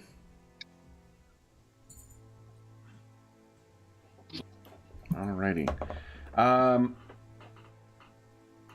So I draw a line on the journey map, each hex to correspond to 2 miles. Then we make a marching roll, and you lose 1 if you're in the deeps or in the mines of Moria. First, though, I need a scan check from somebody. Who would like to give us two and favoured, I am. 3, but favoured is better, I think. Do you think? Yes, well, yeah, I suppose. 6 of 1 and a half dozen, maybe. Yeah, I've still got quite a bit of hope as well. Yeah, I'll give it a go. If people are all right with it. Yeah. Is this any penalties on this one? Did you say? There is no penalties here. No. Okay. Nice. Oh, lovely. Excellent. Okay. Great success. Mm-hmm.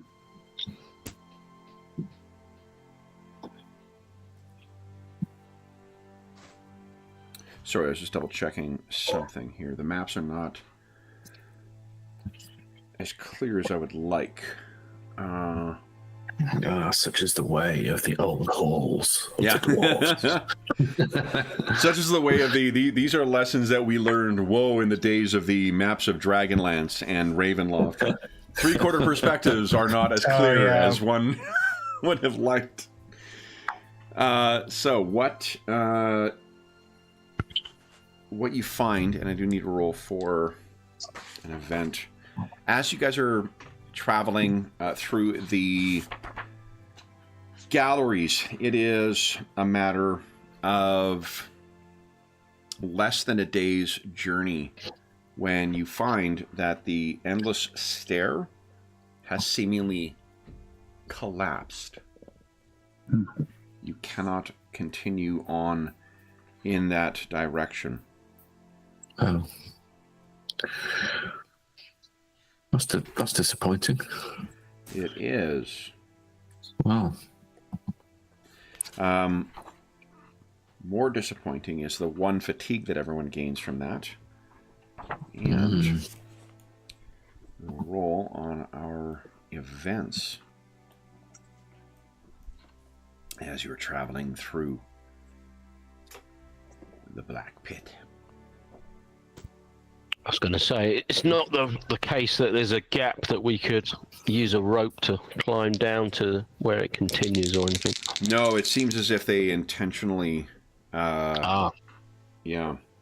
Destroyed it to stop something. Okay. And this will be... Let's see here. Ooh, the Delver.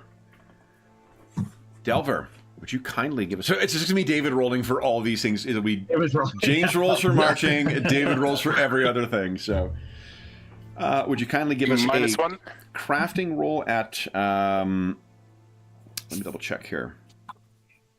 No, not -1. It's regular. Should have lent you my torch, my lantern, Oswald. Next time. Oh, it's for crafting, not for scan. Oh, for Oswald, sorry. Try listening, Madison. Great success. Very nice. So, Awesome. Very nice. here's what you find. As you're going your way, making your way down, you realize, Lofiria, that the layout of this place, it affords... There are places that would have been kind of like murder holes where dwarven defenders would be looking, but this place has been converted over the intervening millennia, and it is clear there are many deep crevices and holes that have been dug in here. Goblins are particularly pernicious for creating burrows and such in order to make their way through and spy on you. You are mindful of that, and you have given direction to your colleagues to avoid it, which means that you are not suffering shadow dread from being watched from the dark, and I don't get to raise the eye by 1. So, that is what you have come across thus far. It seems as if the endless stare is blocked. Now, what you can do is you can look for other routes, exploring the galleries themselves. It does leave you open for other events, but it can uncover things just like you did uncover the bolt hole. So where would you think of checking next? And I know I said 1 fatigue. I meant to say 2 fatigue. Sorry. So it seems as if the endless stare is no longer traversable the full distance. What would you like to try next? I guess how far have we come down on the map? That is difficult to judge. Okay. You have not yet left the mountain galleries. Is that the top section there? Yeah. So yeah, like the endless stair itself that belong where it says the upper levels, you have not even passed that as of yet. You haven't tested the path leading from Durin's Tower and the mountain galleries down to the upper levels. You have not tried there, so you could try and find that path. So I guess we've got to go east, haven't we, to then go sort of south and then back to the west again later. If your map is anything to use as guidance, which I assume it's all we've got. Okay.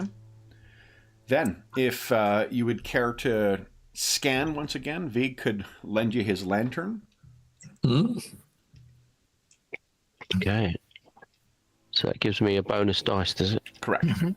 Cool. There you go. Oh, nice. That's excellent. All right. So then, let me roll for an event.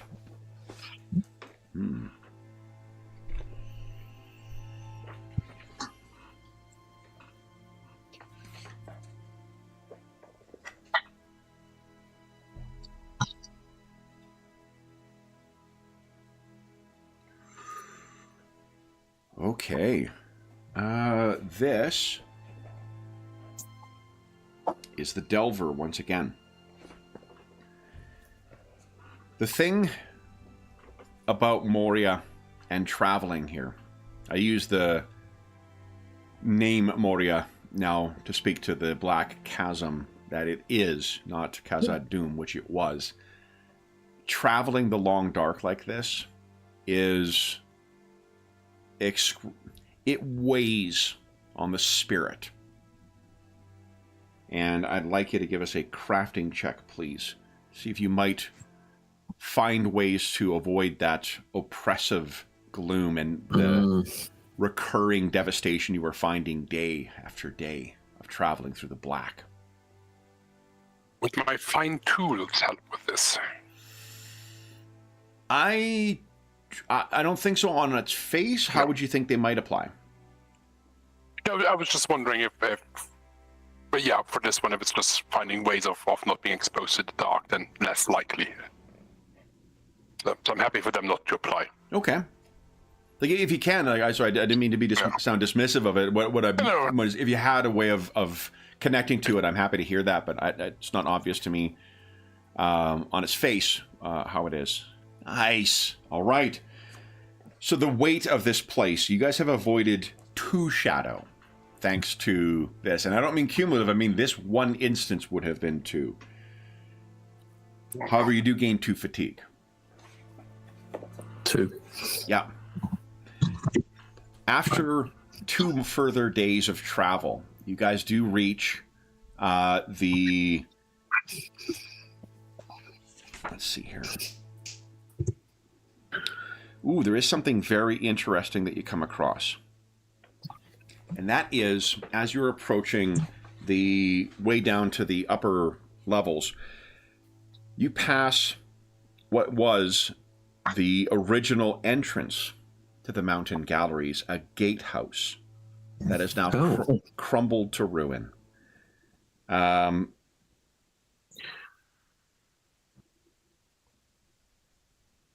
What you find within is a mostly intact place. Just the natural deterioration of time has weighed on this, but the one sign or one reminder, apart from just the age of this place, that this is now home to fouler things. The statue of Durin has been defaced, and the image of the lidless eye now stands carved crudely into his head where his face once was. But this does seem to be the correct direction. Unfortunately, when you follow the deep path down, you find that the upper levels and the paths leading down there have likewise collapsed.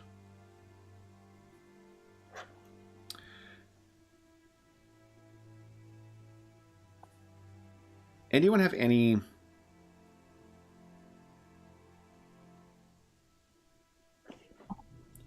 relating to hearing as a distinctive feature? Or attentiveness? Only got keen eyes. No? I've got the keenest eyes. Is that what you say? It says I got the keenest eyes. Forgive me. Yeah, I've got the inquisitive, but that's more of a looking, I would have said, rather than a hearing. So. Okay. And I have shadow law, which may occasionally apply, but maybe not now.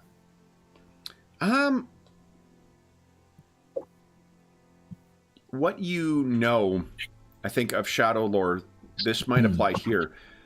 This was done by the dwarves to collapse this, as was the damage to the endless stair that you found. As if they were trying to contain something? Correct. Yeah. Yeah.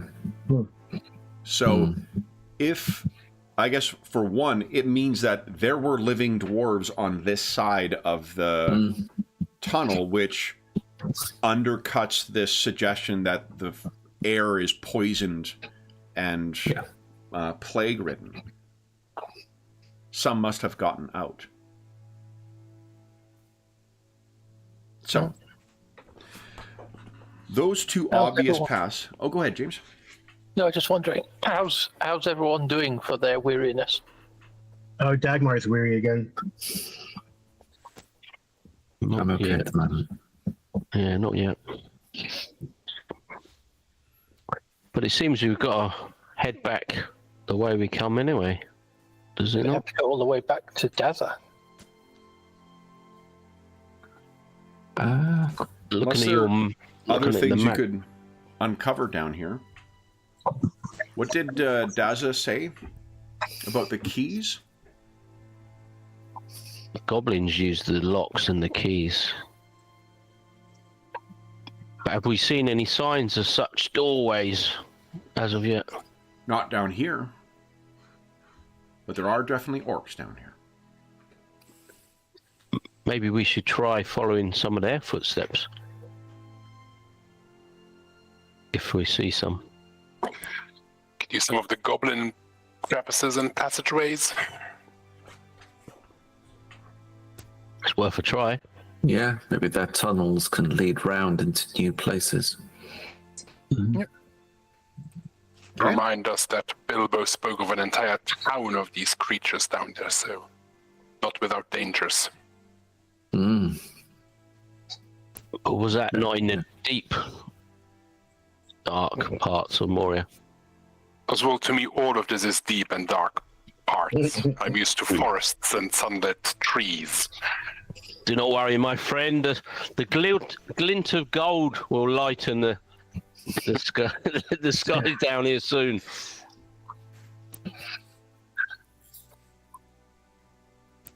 Let's follow these pesky goblins, see if they have found a way around it. Okay.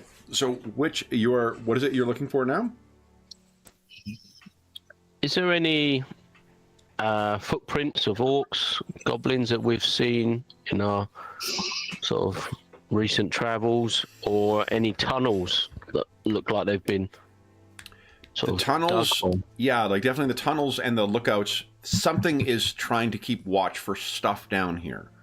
So there's definitely, it is rare that you're seeing them, but there's definitely, and you have yet to encounter orcs in the 4, 6, 7, 8, in the week that you've spent in the pit. Would we be able to travel in these tunnels? Would they be big enough for us to travel in? You could, not comfortably with a spear, I don't think, but you definitely could work your way around them. And if you're looking to just try and follow orcs or goblins, that is something you could definitely look for. You did find dwarvish tracks that were frozen. And I mean, those in theory could be from, back, but ice doesn't tend to last for that long, right? Like those frozen footsteps that led into that cavern, they must be at most a couple of years old. Well after the doom that came to this place. So if you wish to go hunting for goblins, I believe, let's see here.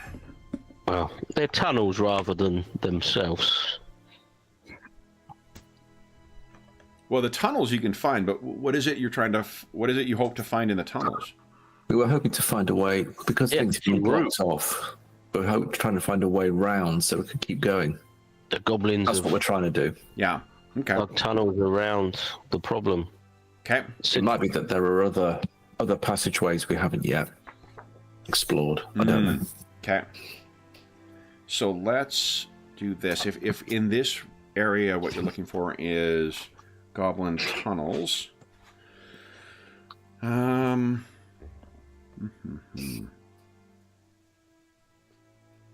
it's scan once again. And again, okay. Okay. Do it. Nice. Nice. You would also have one extra if you're using Vig's lantern. Oh, okay. Yeah, I shall roll an extra d6 just in case. There we go. There it is. Nice. All right.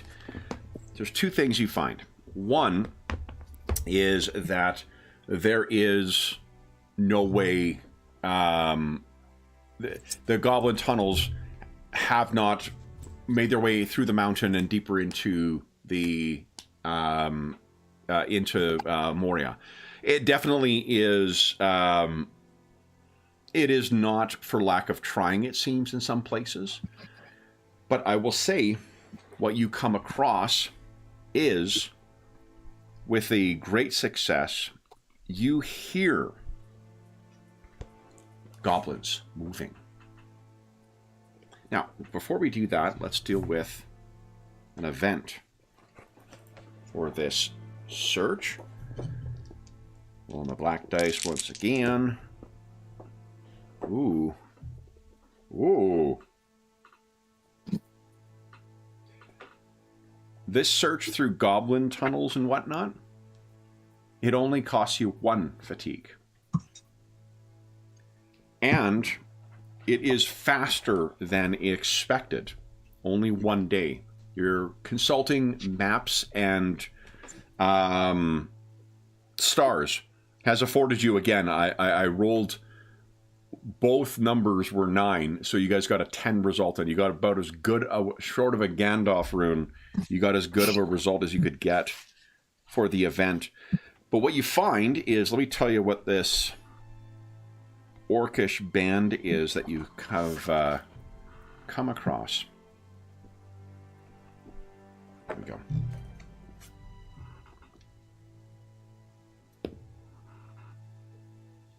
Okay. And there are 5 of you.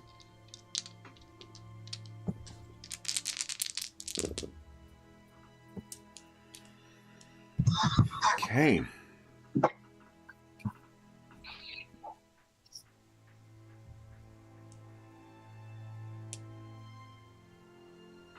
And all right, so there are 6, 7 in number who seem to be marching along, and you can hear them. They are a chatty bunch, and so they seem to be yapping to one another, complaining about this, and you got a great success on it as well. You overhear them talking about, one of them says that they gotta do what Har says, and another one complains about how, well, Har won't be so brave once he's in charge. Quite you! I was the one's in charge now. And Vague, you having heard this, Nogler, that is definitely not a dwarven name. But Har is. They're referencing someone with a dwarvish name, and no self-respecting orc or goblin would ever adopt such a thing. So you can overhear them at a distance talking about this. The voices are carrying through the chambers overhead. None of you guys have been discovered as of yet. How's everyone's fatigue, having gained that extra 1? I'm on 3. I'm weary. I'm on the 8. Yeah, not quite weary yet. Close, but not yet. Okay. What would you guys like to do?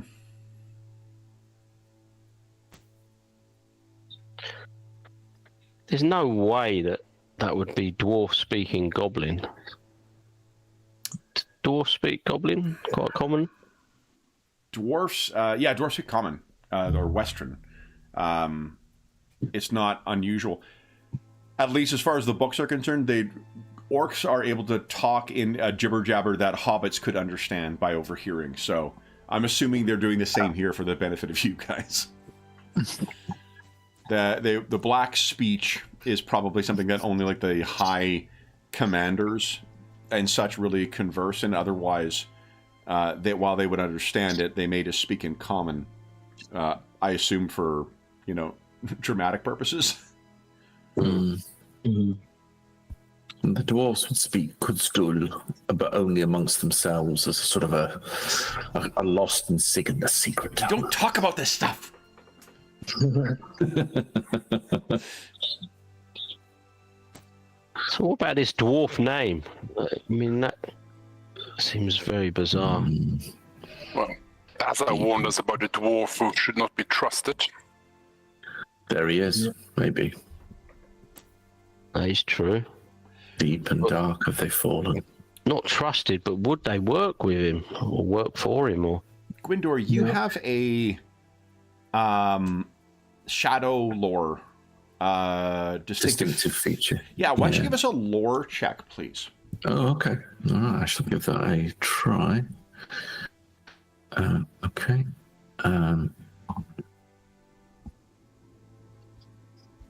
Okay. Not bad. So one need be truly studied in the arts and efforts of the enemy to be able to make this kind of distinction. But to the casual observer, there's an orc is an orc is an orc. A goblin is simply a smaller orc. Those who know, however, know there are distinctions between them. For instance, you would know that the name Nogler would most certainly not be a name common or typically used among the goblins of the Misty Mountains. That name is more likely used by those of that benighted land, the orcs of Mordor. Oof. If there is an orc of Mordor in here with a dwarf, what does that portend?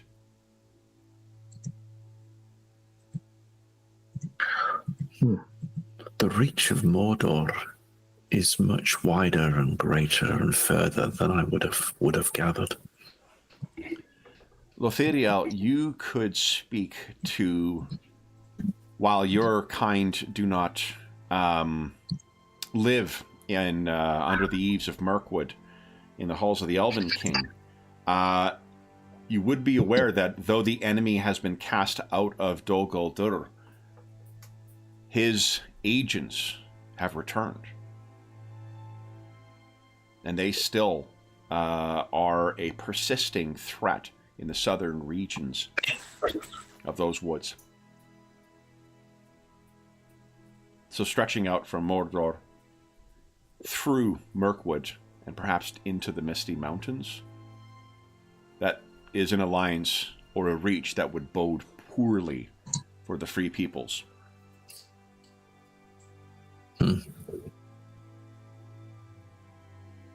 you can hear them talking, and they are making their way away from you. What would you guys like to do, if anything? Should we not follow these creatures? Find out what they're up to. Find out this dwarf's involvement. Maybe they've got another way down. Yeah. Another entrance. Somewhere else.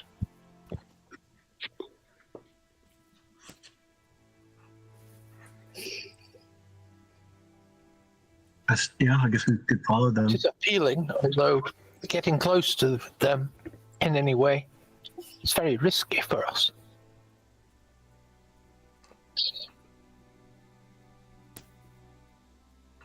Well, as long as their number doesn't increase. If they meet up with others, I think. One upside. So let's talk about mechanics here. This place is so large and sprawling. This isn't like some of the dungeons we've seen in other games where like a fight is going to draw them in. If you engage in violence, it will adjust the eye level. So depending on how much noise you make, it's going to adjust it. And it's not on a round for round basis. If you fight a group of orcs, that's going to raise the eye a certain amount. And the threshold for Moria is the same as the Darklands, which is 14. You guys started the session today at a 2. So you can kind of gauge from there how likely you are to get it. And the eye, when it reaches 14, we then just roll on a more fun table, a more traditional encounter table. It does not mean that you have stirred Durin's Bane. It means that we then roll on that, and you potentially stir Durin's Bane. So as far as this is when we were talking before we went live too about this being kind of a dungeon crawl thing. That's definitely one way that they incorporate that kind of thing, is that you can freely explore, deal with things that you encounter, and while there is the escalating peril of the eye, it's not a matter of like if you get in one fight, then all the orcs of Moria are going to be upon you.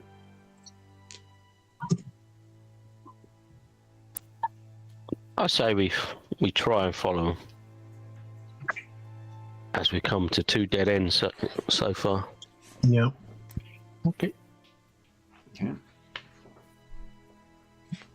So then, I think, just give me a stealth check. Let me figure out how we're going to do a group stealth check here. Probably quite badly looking at it. Well, some of you are quite good at it, and some of you are quite bad, right? So Yeah. I think what we'll do is everyone will make successes, but we'll allow you to spend your successes, or everyone will make a check, but you can spend your successes on each other, because this also allows for the possibility of, you know, a careless took knocking a bucket down into a well with an eye of Sauron, which would increase the eye. So then, because I think some of you are favored with it and have several dice, and you can spend hope after the fact as well. A burglar, for instance, would most definitely be light of foot. So, It's a good target. if everyone could kindly give us a stealth check. Let's start sorting through our results here. Hmm. Yep. God, look at that. Oh, they're stealthy, these dwarfs. Didn't realise. Okay, so we got Vague and Oswald are both fine. We have 3 failures right now, so let's talk about Dagmar. There's absolutely no way he can get that into... Well, unless you have a... Dagmar, you don't have a distinctive feature that would apply, do you? I don't think so. Okay. She's not about quiet. She's about So loud and someone would need a success in order to get her on. Gwindor could maybe make that into a success with hope, as could Lothiriel. Can I spend a hope with my burglary to try and assist Dagmar? Yeah, absolutely. Yep. Yeah. As long as you get successes, you can spread those around. Right. I will try 2d6. Okay. Well, no. Okay. I would V- spend hope. Oh, you know what? Actually, yeah, V could also do it because you roll 2, don't you? Because you're underground. Yeah, I'll try. I'm running low, but I will give it a Yeah. go. Okay. I Come on, start why is low. that not working? Nope. Okay, so Lothiriel.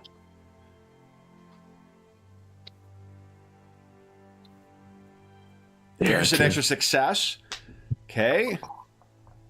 So that gets somebody, Dagmar maybe, but it leaves Gwindor and Lothiriel. Do we all require successes? You need at least 1 success from everybody, yeah. Yeah. Okay. So, Wow. Gwindor, do you have any distinctive features that might apply? I think Shadow Lore would apply if it's against orcs. Maybe. Yeah. Okay. Well, in which case I will spend that hope. Not that I have very much. Spent. Boxcars. Let me just try it this way. Come on.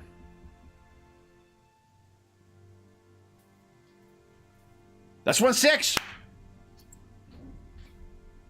There is indeed 1/6. Okay. Nice. So now that is 1 extra success, and if we're adding that to your roll, that would be a 16, which would be a success for Gwindor, and then the extra success you get from that could be spent for Lothiriel. Okay. All right. Okay. All right. Yeah. Okay. So, Oh, yeah, I guess I got that as well. Right? well, you already rolled the Gandalf rune, right? So You you already got got an yeah. auto success, and then your Yeah, so but, so that was me. Oh, yeah, sorry. yeah, and that's what we're saying. Like that was yours was offsetting Yeah, yeah, Dagmar's yeah. failure. So, yeah. Got it. All right. So between the lot of you, you have followed these things along. And where they lead you, it is a couple of days' travel. You are not going to gain any more fatigue from this. How about I grab the right book so I can reference this? Here we go. And what you find, guys, is the Balrog of... Nope, sorry, wrong page. Hold up. I do... Well, look at this. I mean, like, fuck. The art in these ones are just fucking incredible. So there's 2 things of interest you find. One, you follow these things back, and it appears that these things have set up a kind of lair. And this place is utterly blasphemed. There are markings of the Eye of Sauron, the lidless eye, in many places. Banners that are held up. There are bones of orcs of dwarves scattered around in here. There is an entire small encampment here of perhaps 30 or between 30 and 50 orcs within here. And Gwindor, your previous role concerning the shadow lore from before is confirmed here. The markings of these, there's no question, these are orcs of Mordor. And you would also know that does not necessarily mean that they are easy allies of the orcs living here. They are a fractious lot. Yeah. The other thing that you guys are able to observe is walking free among their number is a face that perhaps stands as a contrast.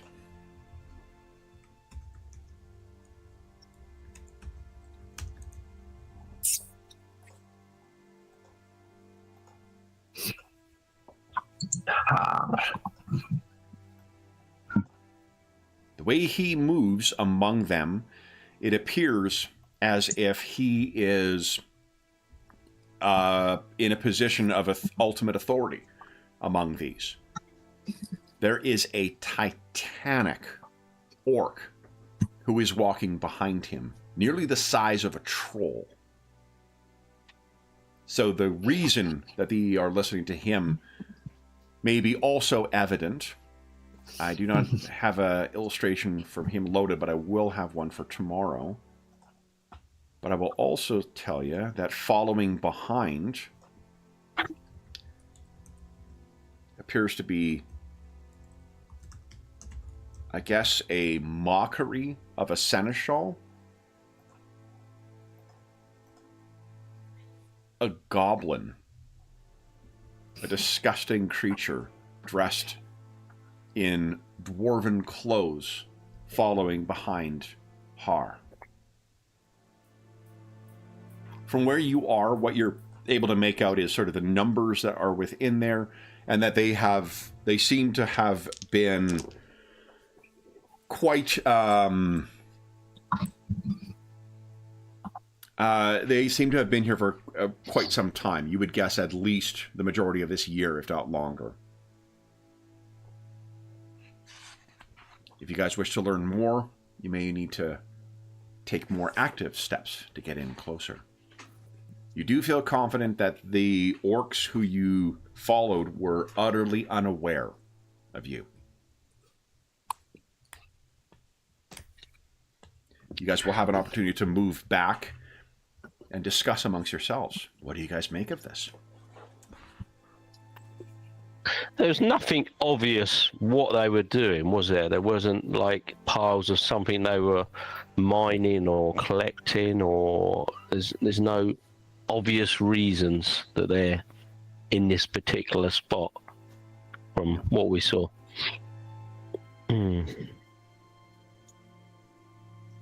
What do you think this dwarf would be looking for?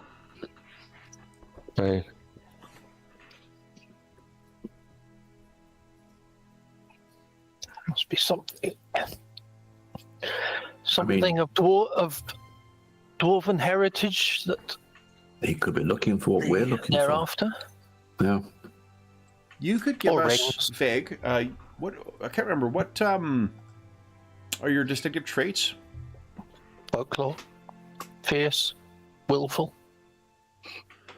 Give us a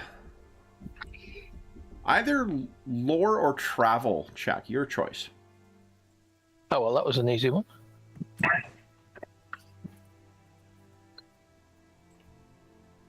Okay.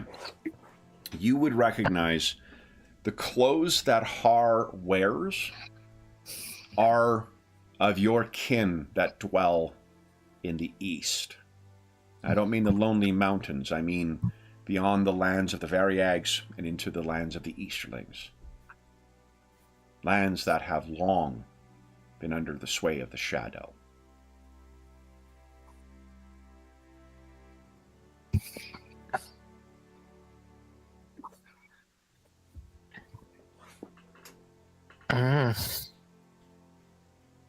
So barely a dwarf by now.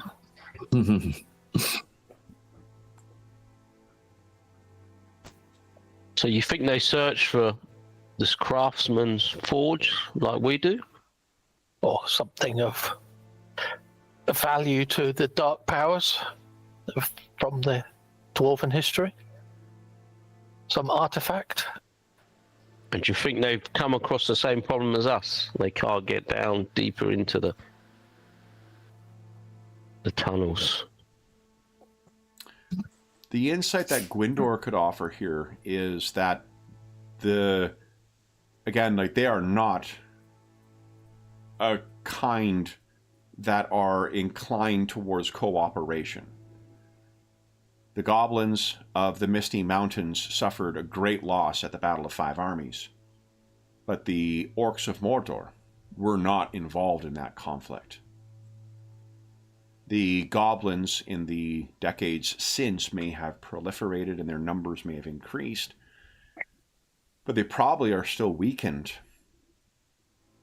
And if the orcs of Mordor remain a persistent threat to the White City, it is one of the reasons why they are constantly in a state of siege there.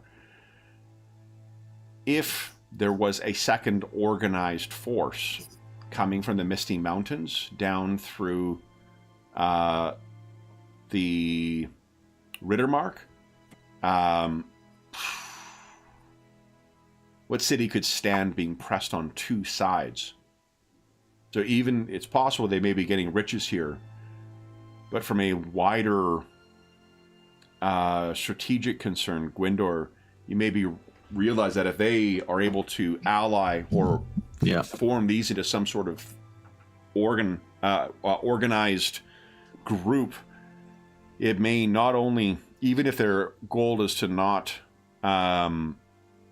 besiege the White City, it could starve of any potential allies as the Dark Lord grows in power, and potentially from a base in southern Mirkwood. So it's not good. No. Would Gwyndor go into that level of detail, or would he just be aware of this potential? He would be something like the fractious orcs will be at each other's throats, and the orcs of the south in the dark lands of Mordor, they will be seeking dominion and control over their brethren in their disparate holes and places further north. And so they're here, I would expect, to either seek power over and control, or possibly for secrets. And of course, this dwarven friend will be very useful to them in terms of understanding the ways of the dwarves and the secrets that are found in these benighted halls.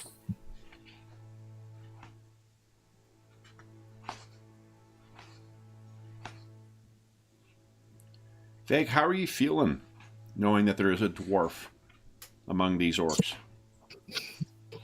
Well, I would be angry, but then I guess I barely consider him a dwarf at all.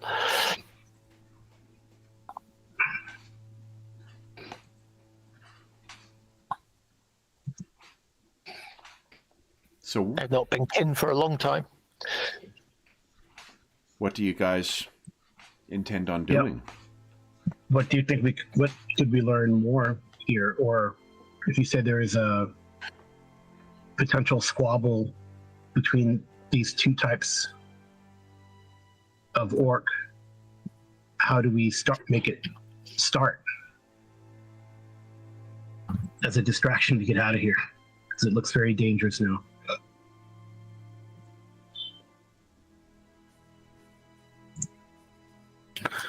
Or do you just sneak away?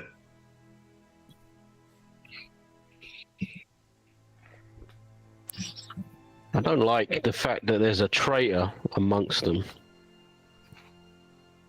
helping them. What sort of numbers are we talking? This is 50 of them, right? 40 to 50. in the Okay. encampment. Yeah. But they do seem to be the group that you followed. What did I say? 7. So they are going out, and if this is the extent of them, then this is their total number.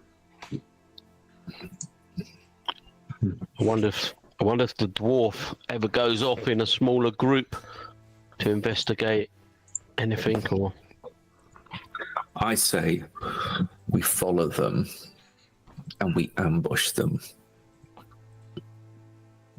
a smaller group. Mm. Goes on. dwarf group. And we catch them by surprise. And we take Har, we find out what he knows. What do you say? If the opportunity arises, Yes, let's do it. I think Let's seek Good that option. opportunity then, Okay. if we can. So you absolutely can. I think let's use. Let's see here. I think it's awareness. Our patron would want to know this alliance. Yes. Yes. Because if there's a dwarf hold in the east that is coordinating with this, what might that mean? Yeah. So surprise attacks is page 95. Mhm. Could maybe try to gain an advantage because I think we'll need it. From Oh, it our is awareness. experiences Okay. last time. Ambushing enemies is a stealth roll. Oh, So what I was going to right. get first is for you to give us, someone can give us an awareness check, is to Right. watch for that opportunity. Okay. All eyes on Lothiriel, I suppose. Yeah. Lothiriel's the fucking... I leave my- Go ahead. Can I leave my spear behind while doing this? Oh, yeah. If you want to unburden yourself. Yeah. Oh, I see. Oh my goodness. It's desperate times. Sorry, Yeah. I'd forgotten that. Excellent. Okay, so you had a look at great that. success, which Wow. means the time you guys have spent watching over this place will not count towards further fatigue. Oh, So at the very least, you've got that. But Lothiriel, you did find that. Now, we're doing another group stealth check. You will be having an encounter with these things with a group. Let me roll to see the size of it afterwards. But let's do Oh, a it's stealth all- check first. geez, we all have to succeed. Yep. Oh, for goodness sake. This is where the great successes, you could spread them around, right? So those of you who are okay. more skilled can use the successes for others. Success, Oh, success. I'm not going to fuck it up for everyone, am I? Success. Don't worry. It'll be me. Hopefully, someone has a great success. I mean, I think Vague. Actually, we do. Vague has one. Yep. Vague got a great success. So he can help you with your burden. yeah, carry my shield for a little bit. I'm not so All right. So, guys, then So, surprised enemy will you not be had able. feet, Gwendor? What was Yeah, that? you didn't roll. You didn't. I don't know what you were rolling. Who? Gwendor rolled stealth. Sorry, I'm going mad. Sorry.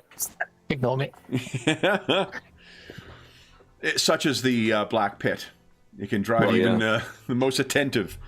So let's head on Despair. over to the For sheet me, here. I would have to against stealth. I'd have to get like a Gandalf because I don't have any. Oh no, but Skill. again, like because Vague rolled a great success, there's one extra success he can just use for you. Oh, that's great. Okay, yeah. Well, I mean, but I can't stealth. I'm just saying. No.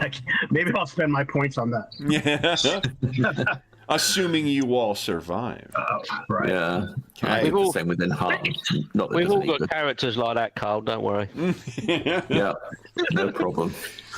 Okay. Then hold on. Let me get the size of this orc patrol. Oh my goodness. Okay. Oh. Go. Orc Patrol was the name of my Tolkien parody band in high school. Nice. Yeah. There is such a thing as dwarven metal.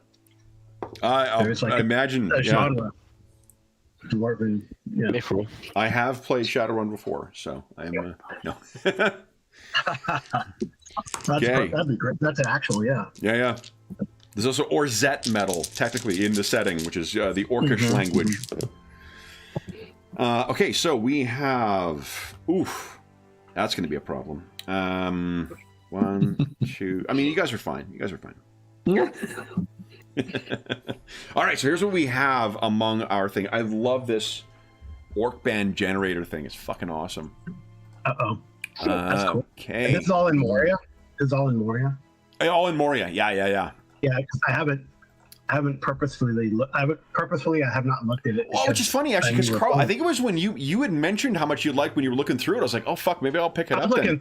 I was looking through it, but I didn't. Yeah, that's what prompted me to pick it up in the first place. Really, I absolutely love it. I think it's up there with like the very best mega dungeons.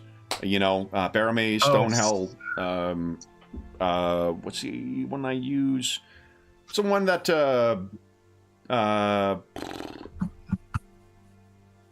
Rapanathuk. Yeah.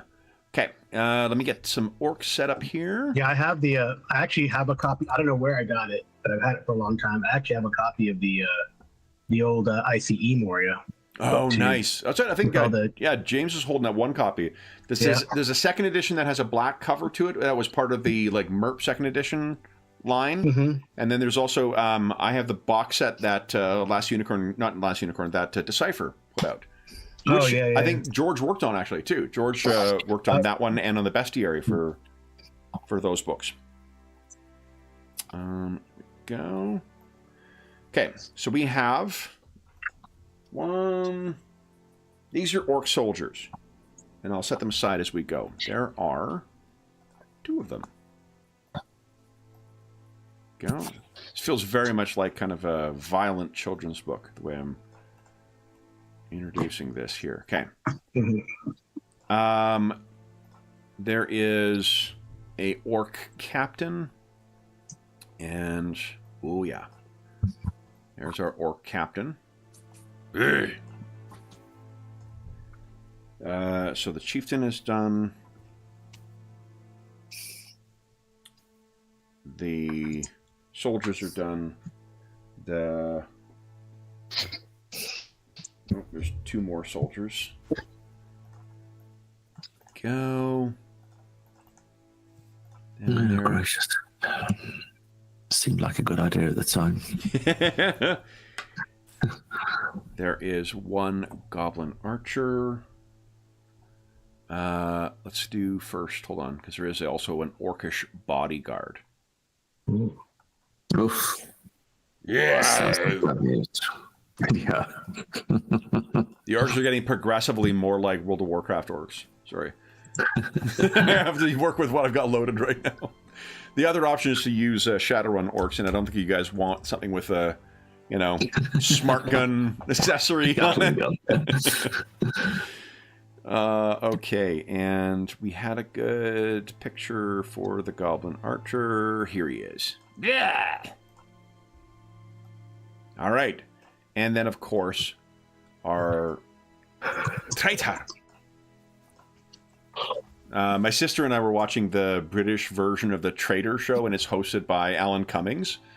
So we kept basically creating a small, like a minor hate crime against James's people by continually trying to use his Scottish accent to say traitor.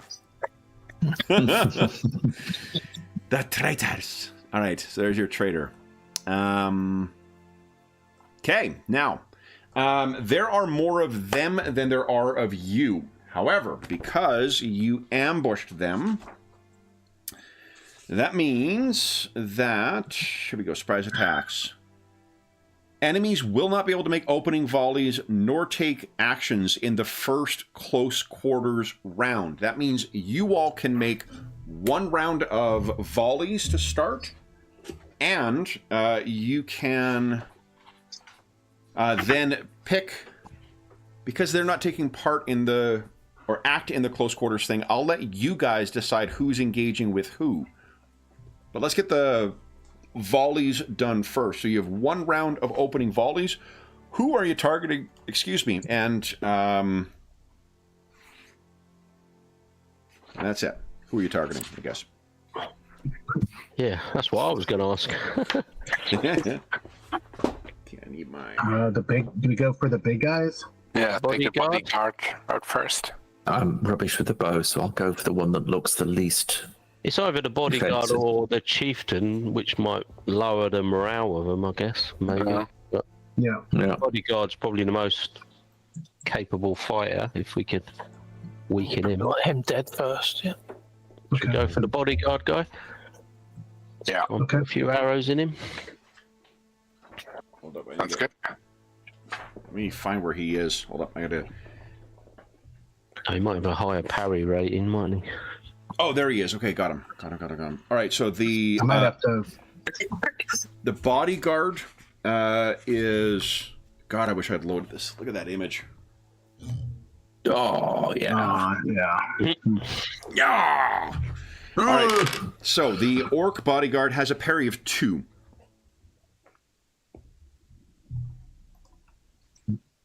If that is who you were targeting. I think so. I'm going to target the one that looks the least That would be the defensive. goblin, probably, which I'm has going to go for the goblin, actually. 0 parry. So go ahead and make your attacks. So the goblin has a 0. The orc bodyguard has a 2. The chieftain... Oh, look at that. Oh, yeah. We're off. Here we go. So that is a miss. I think you actually hit it misses them and then hits the breastplate of a fallen dwarf, which rings. I mean, that's just awful. That is, Yeah. I don't know, looks pretty great to me. So, whoever wants to make, who else is, Oswald's got a bow, Lefirian's got Yeah, I a have bow. a spear. Yep, go ahead, guys. So we're focusing on the bodyguard. Is that what we're doing? Yeah, I'm going to give it a go. Parry 2. Oof. Okay. No. 5 out. Anyone wish to spend hope on their attack? One is... Yeah, I think I'm going to spend some desperate courage. This is Oh! looking like we need to get this. Is this what gets you the magical success? Well, it means I roll 2 dice instead of 1. Oh, right, for your hope. Yeah, Hope. go ahead. Yeah.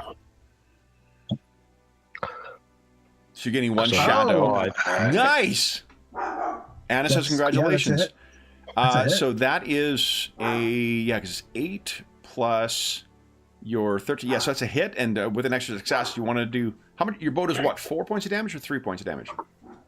The bow only does 3. I haven't got much strength. Yeah, that's an extraordinary success.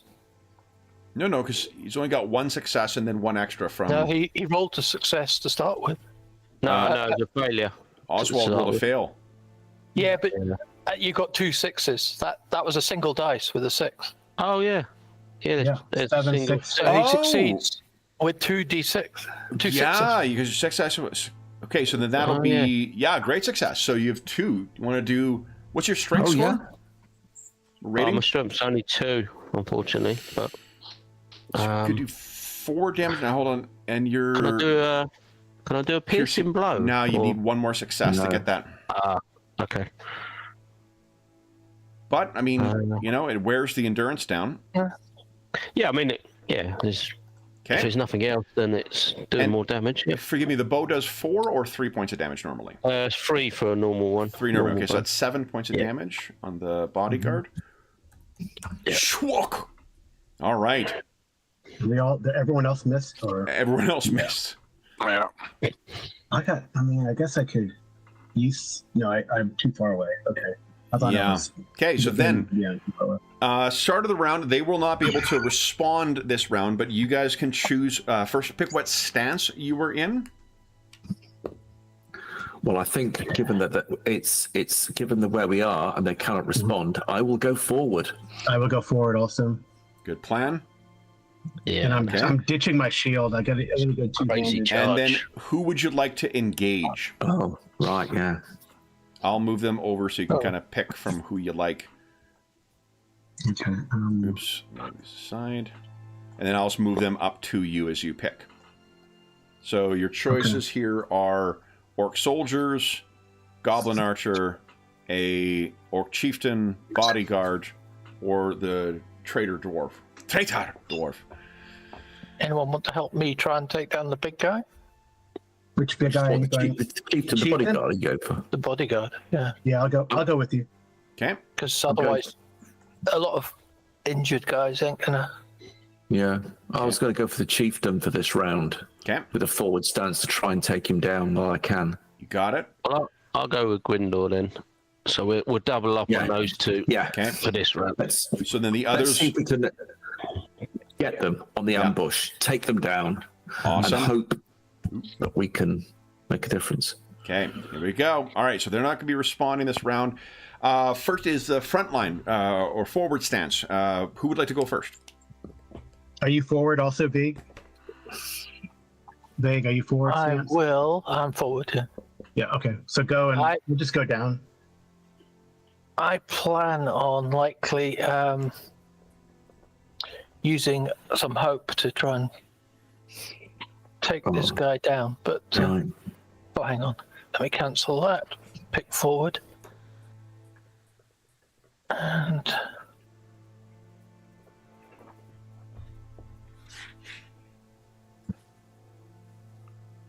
parries 2, sorry. Okay. Success. Nice. I will. Nice. In fact, I'm just going to do that. I'll keep the hope for later. Okay. So Okay. that is 6 points of damage. Nice. Well struck, dwarf. Yeah. All right. Dagmar will try to follow up. Okay. You said parry 2, right? Parry 2, yeah. Nice. All right. So fighting, you're fighting two-handed. Have you dropped your shield?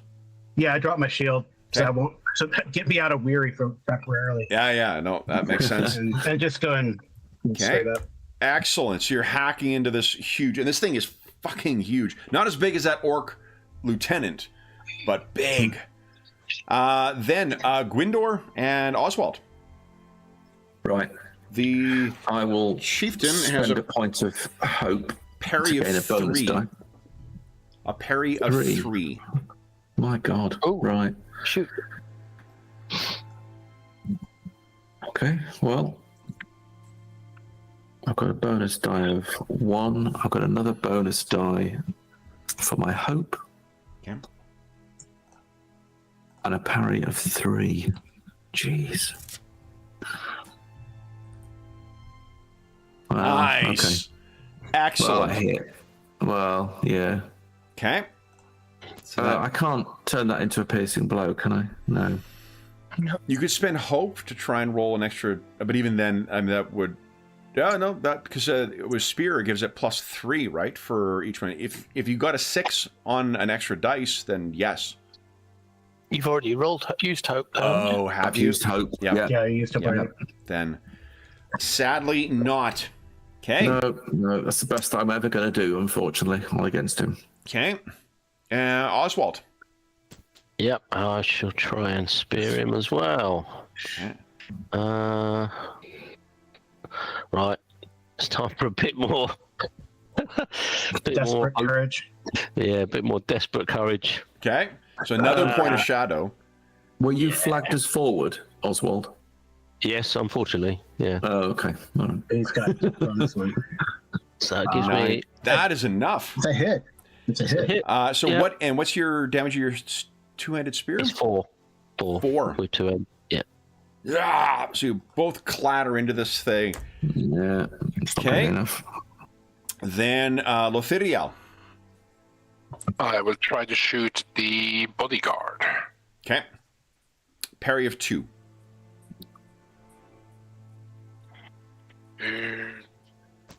Piercing nice. blow. Nice. Wow. All right. So that is first 4 points of damage.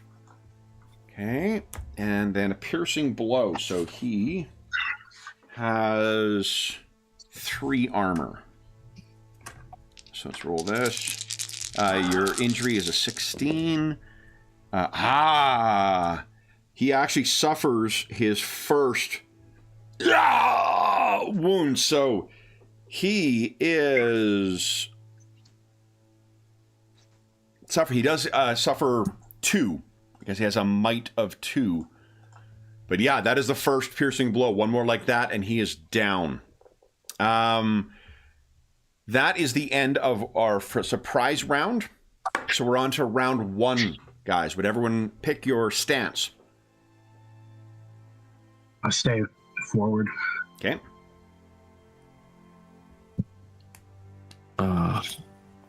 Only 3. Now, so as you guys are weighing this over, remember that because there are more of them than there are of you, I will be deciding who gets engaged with whom. We probably need to go open, don't we? I'll switch to open. Yeah. Okay. Lafiriel? We'll stay in rear. Yeah, maybe that's the best You bet. can't. You can't because there's too many of them. No. I'm gonna go open because then because I could conceivably use that rally thing too. Okay. If you want to be more defensive, Lafiriel, like defensive gives you -1 to your attack and -1 to theirs. Yeah. Okay. All right. The bodyguard is engaging with Vague, the chieftain with Gwindor. Let's put a soldier with Dagmar, soldier with Oswald, a soldier with Lafiriel, another soldier, of course, with a dwarf. Come on. And he is going to stand back in defensive stance, and the goblin is going to shoot because it is a coward. First is in the open stance, our heroes. Who would like to go first? Shall I to go from the top Yeah, then? go I'll for try it. and Yeah. take down the bodyguard. Come on, Vague. Oh no, I should be back into open stance. Let's not get carried away. Submit. Target's parry 2. Ooh, well, I will use this hope. Okay, you're underground, so you get 2. Is that for combat as well? It's for all rolls. Okay. Nice, and an extra success. So That's that makes what we need. that is 17. So it's a success plus 1, great success. So I will put my strength behind it. Okay. So that is Well, let me tell you this before.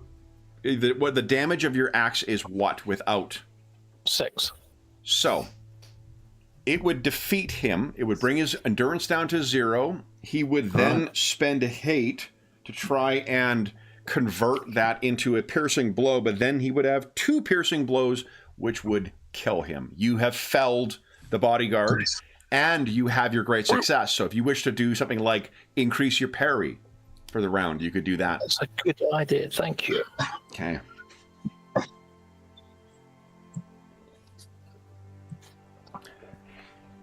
Yeah, so I'll just put my parry up by 1. Okay. There you go. All right. So you Thank you. fell Nice. him Good and job. then turn. Nice. Dagmar, or if we're just doing clockwise. Yeah, Dagmar. The soldier has a parry of 1. Right. You can't use distinctive features in combat, right? Cannot, no. Yeah, okay. But I will go ahead and spend a hope up in advance, I guess. Give If you myself a want, bonus you die. could just wait and see what you roll, and then roll afterwards. You could certainly roll beforehand, nothing to prevent you, but there's also... We'll just use it because I'm gonna use it anyway. Okay. So, You have that feeling. yeah. Okay.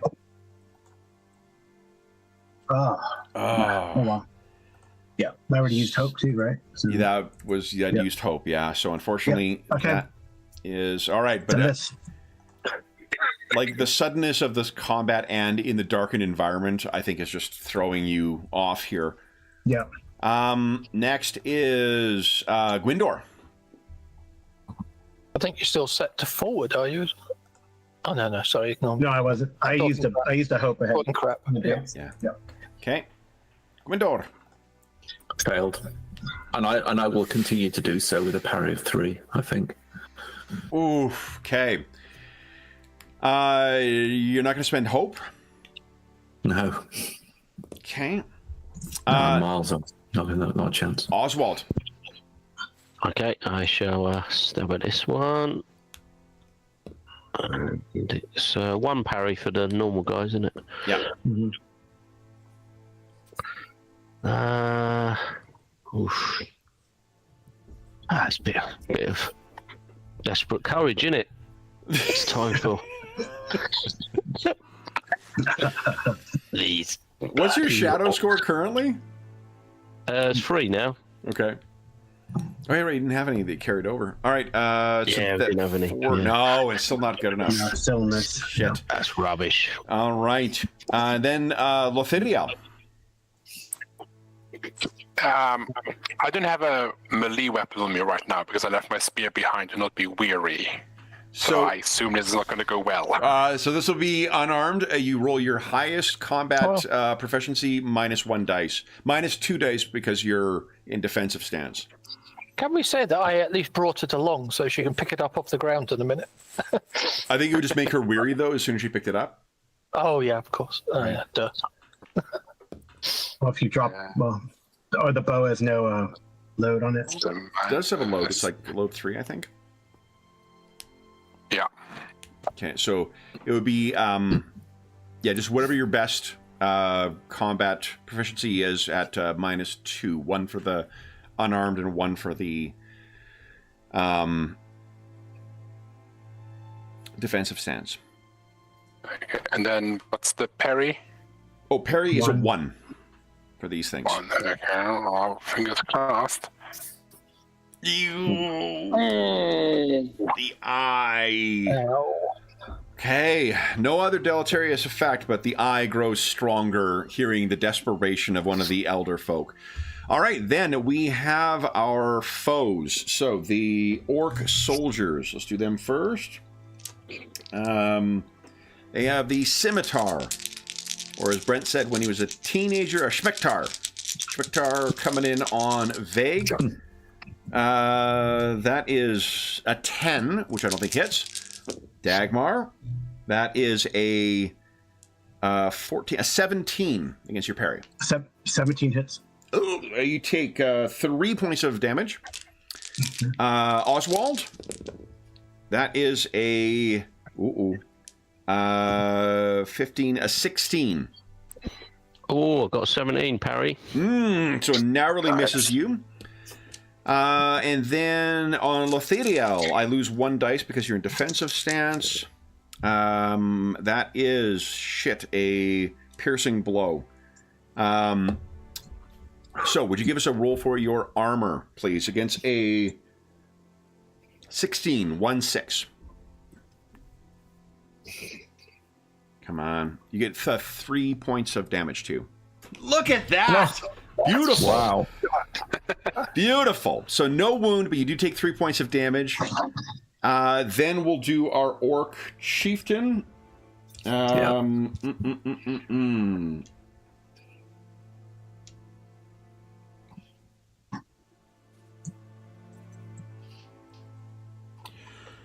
Oh, he is a badass. Yeah, I'm sure he is. So I'm going to spend 1 point of his hate to augment his attack here. Yeah. And he is using his spear to try and get you. Okay. Okay. That is a 9, 11, a 19. Yeah, that's enough. Yeah. You take 3 points of damage, but I didn't roll a great success on it. Oh, okay. Yeah. So Right. bad, but not as bad as it could have been. So dueling with his disgusting black iron orcish spear against your wonderful elvish spear. And then our last best hope for the Eye of Sauron, it is the Goblin Archer, who is going to fire at the dwarf, of course. Of course. So, that does not hit. Then, the... what is he going to do?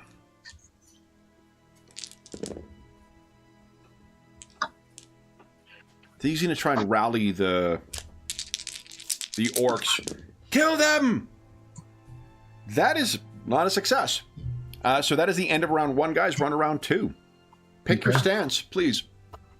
Stay open. And I'll move our engaged guys out of the way.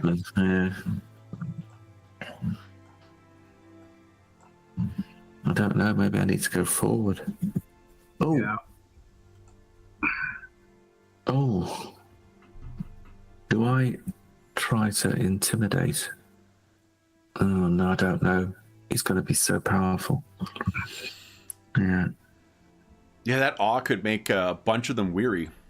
If you call, and if you have your fellowship score still, you could still call on, or fellowship points left, you could call on the White Wizard once again. Somebody with awe needs to. I could do it, but I've got my hands full at the moment. I'll go forward and try to do that. So I have I have that. It's in Hearten, right? No, it's awe. It's awe. Yeah. No. If you're forward. Yeah. Mm-hmm. What's your awe? It's a 2. So, if I use a magic, guys, remember, point. if you're spending that fellowship point, it guarantees you a magical success. You don't even need. Oh. Yeah, the outcome of your roll doesn't really matter. Wow. Don't you need to roll 6s to scare the bigger boys? A magical success is like as many 6s as you need. Oh. Like that's the point of the magical success, right? Hold I on guess. Let me see here. Magical success is page Yeah, I'm thinking 21. of Gandalf rune. That's not... Heroes possessing a magical talent can spend 1 point of hope to achieve a magical success. That is to pass their action. It just passes the action automatically, regardless of target number. So that would scare the ones with 1 might, which would be the soldiers and the goblin. The others. Oh, and the only surviving one is that chieftain. He is not a might 1. No. But it would mitigate against the others. Plus, you might roll a success. And it might mean we can gang up on this chieftain. On the chieftain. Yeah. That's good. Which I think we're going to need to, honestly. Yeah, and I'm going to go forward. I'm going to go forward. And that's an interesting thing about this is tactically you need to whittle down their numbers in order to do that, because that's where you're able to dictate who's engaged with who, right? Yeah. Okay, so Dagmar's going forward. Yeah. Is everyone else remaining in open or defensive? Okay. Yep. I'm going to stay in. So let's keep everybody. Boom. There. Keep the same dance partners as before. There we go. All right. So forward is Dagmar. Dagmar, would you give us a awe check, please? Okay.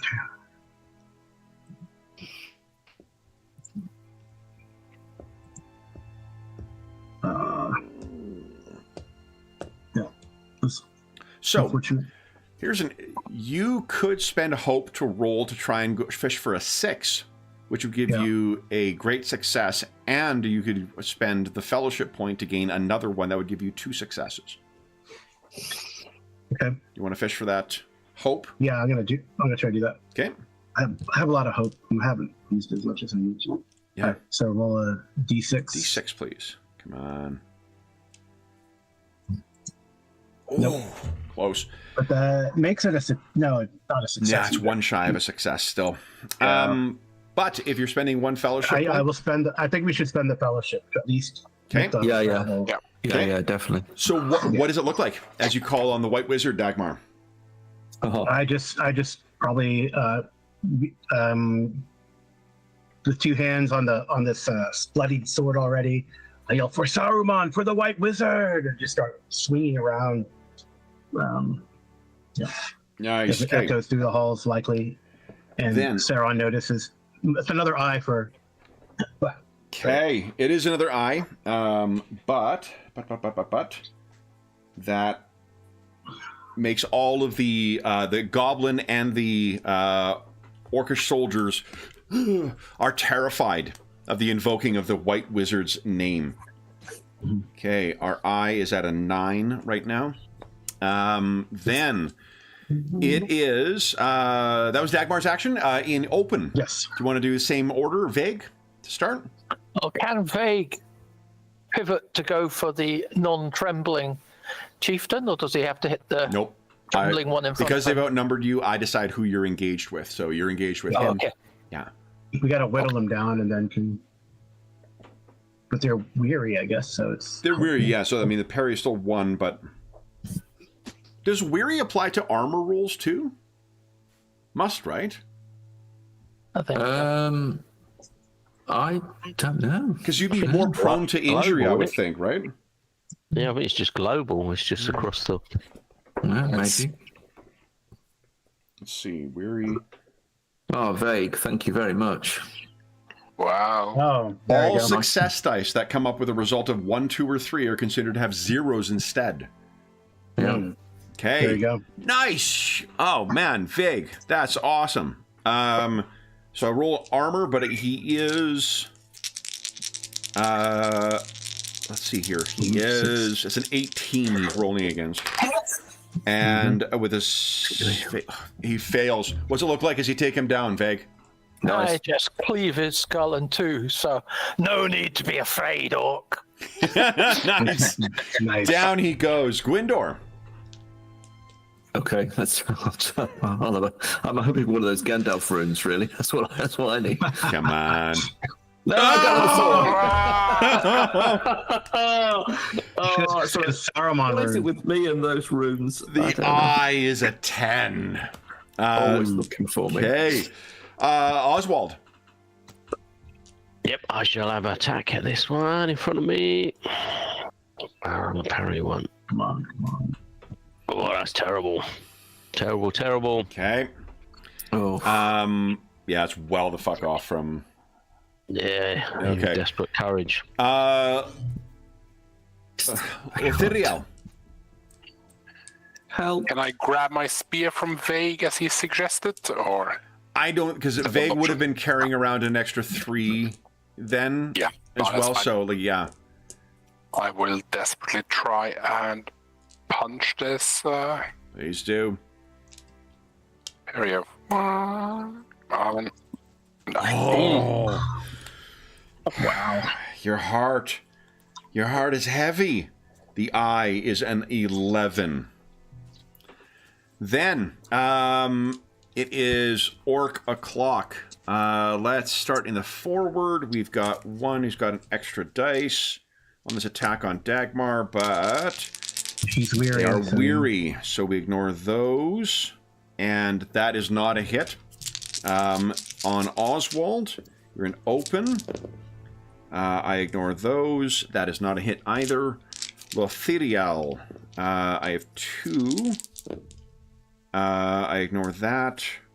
That is a 15, though. That is not a hit. Not a hit? Yeah. Excellent. Okay, good. My parry is 21. Yeah, I thought it was your parry was really Oh, high. wow. Yeah. Jeez. Yeah. Look, I think dances on the parry wind. comes from wits, right? So, like, the clever opponents, the clever characters can be very hard to hit. Nice. And then finally, our Orc Chieftain. yeah. We are going to spend another hate to get another point here. Okay. See if we can make this hatefully delightful. And he is... I may have misspoken. The Orc Chieftain, he's not like the bodyguard. He is might 1, which means he is weary. Oh. Yes. Oh. Okay. That Nice. means I ignore He just that got a and good that parry. and He just that. has a, this, I take it a 10 does not hit. It does not. No. So you, in spite of his bluster and bravado, you can see that his will has broken Gwindor, and you are easily able to batter his sword aside. That's nice. So- I'm glad we hit the right target. The goblin will fire at Vague once again. He's weary as well, which means that does not hit. Guys, that is the end of round 2. We're on to round 3. Pick your stance. You could choose to do that again, Dagmar. Does it keep it up? I mean, what do you mean? No, you spend another. Only one round? You could make another roll, and then if you fail, you could spend a fellowship point to call on it again. It would bump the eye up once again. Yeah, but it would weaken all of them. I'm going forward. 1, 2, 3, 4. Yeah, 5. so I might. Yep. Okay. Maybe Ooh, guys, hold up. I think because these guys stay weary, right? Oh. Do they stay weary, or do I have to keep it up? That's the question. Actually. Oh. Let's see here. Combat task, intimidate foe. Weary on their next attack roll. They don't remain weary unless you Oh, do okay. again. Oh. Oh, in Yeah. that case, I'm moving back. Bugger. Okay. Bugger and hell. However, guys, you get to choose who's engaged with who. Because there are an equal number of members of the Fellowship as there are enemies. 1, 2, 3, 4, 5. Oh, there's 6. There's Var. Forgive me. Or Har. Okay. So, unfortunately, I do get to pick still. But if everyone's going into forward position... Okay. Gwindor. You still have the Chieftain on you. He's staying in the... And we got 1 on Dagmar. We got 1 on each of you. Har yells at the goblin, "Get him!" And the goblin runs forward to engage with you, Veg. I'm sure that'll end well for the goblin. And then it is everybody in the forward stance now? Look at this. So who is someone planning on using awe as one of their first actions then? Who has the best strength to do that? I guess that's the best target number. I guess that's our decision. Well, probably I guess that's me. I think I'm... Oh, go on. Oh, no, Fred. Yeah. maybe it is you, Gwindor. I'm 13. I've got 2. Yeah, just better than me. I'm 12 and I've got 2. Oh, well, go. Do it. But then I don't hit anything. But then he's been cleaving things with that axe, so... No. It's up to you if you want to, but then the goblin will still be around. And I'm not freed up to help anyone else. Well, Which it's would you either prefer? that. Well, it's either that or I just shout away and I get twatted by the... I'll roll with that. Oh. Oh, my God. God. Now, you still could spend the Fellowship and That's two eyes. make it a magic Wow. success, Vig. Now, does the eye not make it a permanent fail? I would say everything else seems to favor the heroes. Heroes go first. Heroes have the benefit of I could time. use hope as well. Well, you can't do that. But what you can Okay. do is transform something into a magical success, which counts as a success. You okay with that, guys? Yeah, we're just gonna- Okay. I think we need it. Yeah. The eye is at a 13. So, Veg, what do you say about the White Wizard? Well, he appears to, for all of his squat stature, he appears to loom large in the dark. Feel the doom of Khazad-dûm. So hold on. Remember, it's the sorry, White Wizard invocation that It's is a White making Wizard, this a okay. success, not you. Then, yeah, feel the wrath of Saruman then. Okay, nice. I'm sure that will not come back to haunt you in decades to come. What? I think here's what the thing is, Vic. The eye, your voice echoes down through. It's been a while since a dwarvish voice has been carried down through the halls of Moria. That may be causing some, in our film version of this, there would be goblins all over going, huh? Huh? Huh? I'm looking around because everything is being stirred in here. That is vague. Who would like to go next? Are we doing clockwise again? Start with Dagmar. Dagmar and down. Yeah. Okay, go ahead, Dagmar. Parry of 1 for these things. Okay. Come on. No. Okay. Then it is the Windor. Parry of 3, yes. Parry of 3, yeah. Okay, let's see. Come on. Yeah, and I think that might be my third Sauron in a Oh row. my god. It's because you're a fellow GM, and you know what it's like when we hit 14. That's my third. Okay, I'm gonna check something in a second here, but I think we have the perfect way for you guys to be ending the session. Oswald. Yeah, I'll take a swing.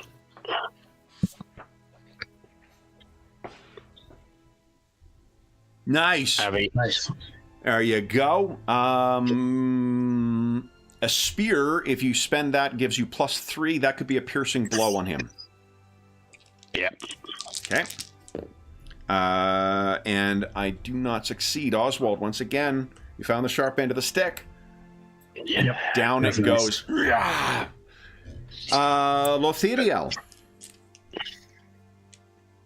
It's -2 for the unarmed, right? No, -1 for unarmed. And yeah, then it'll be +1 for the forward stance, so it'll be 0 for your modifier. Nice! Holy shit! Wow. So, and you rolled an 8, that makes it a piercing blow. You throttle this dude. How do you That's fucking murder awesome. this guy? I think it's one of those because I have the swift distinctive feature. She'll just move in and then grab something from me, like a jagged piece of dark metal from his armor, and just rip it off and ram it into his eye. And down he goes. Now, on their turn, what Har turns and flees in the direction of the oncoming orcs. And where we will leave, give us a good description, vague, of how you take down that goblin, Gwindor, how you take down the chieftain, and Dagmar, how you take down the soldier. And then if I might steal a line from our gray-robed friend, fly, you fools! I pierced the chieftain with my spear, but instead of dying, he pulls himself down the spear, trying to get to my throat. But eventually, I just kick him back, and he falls off. Oh, wow. Down he goes. Veg? Oh, he's a small one, so I think I'll just do a round swing and slice him in half at the midriff. And he falls in 2 pieces. His broken arrows, you've also managed to bifurcate his entire quiver of arrows on his back. And Dagmar. I think Dagmar, she's tired. It's been a tough fight, a tough go. She's going to kind of pretend, kind of maybe bait the orc a little, pretend to be really weary. And then when he comes close, just straight up the gut with the 2-handed sword. Kick him off. And then grab our shield and maybe help Lothiriel if she needs it, because we're both pretty weary. Grab the shield and go. This leaves you guys racing for Durin's tower. You know you are weary. You have stirred all that lives in the mountain galleries. Your only hope to come back another day is a tactical retreat. And miraculously, some might say implausibly, some might say questionably, you have made your way back to Rivendell, where you will be spending your fellowship.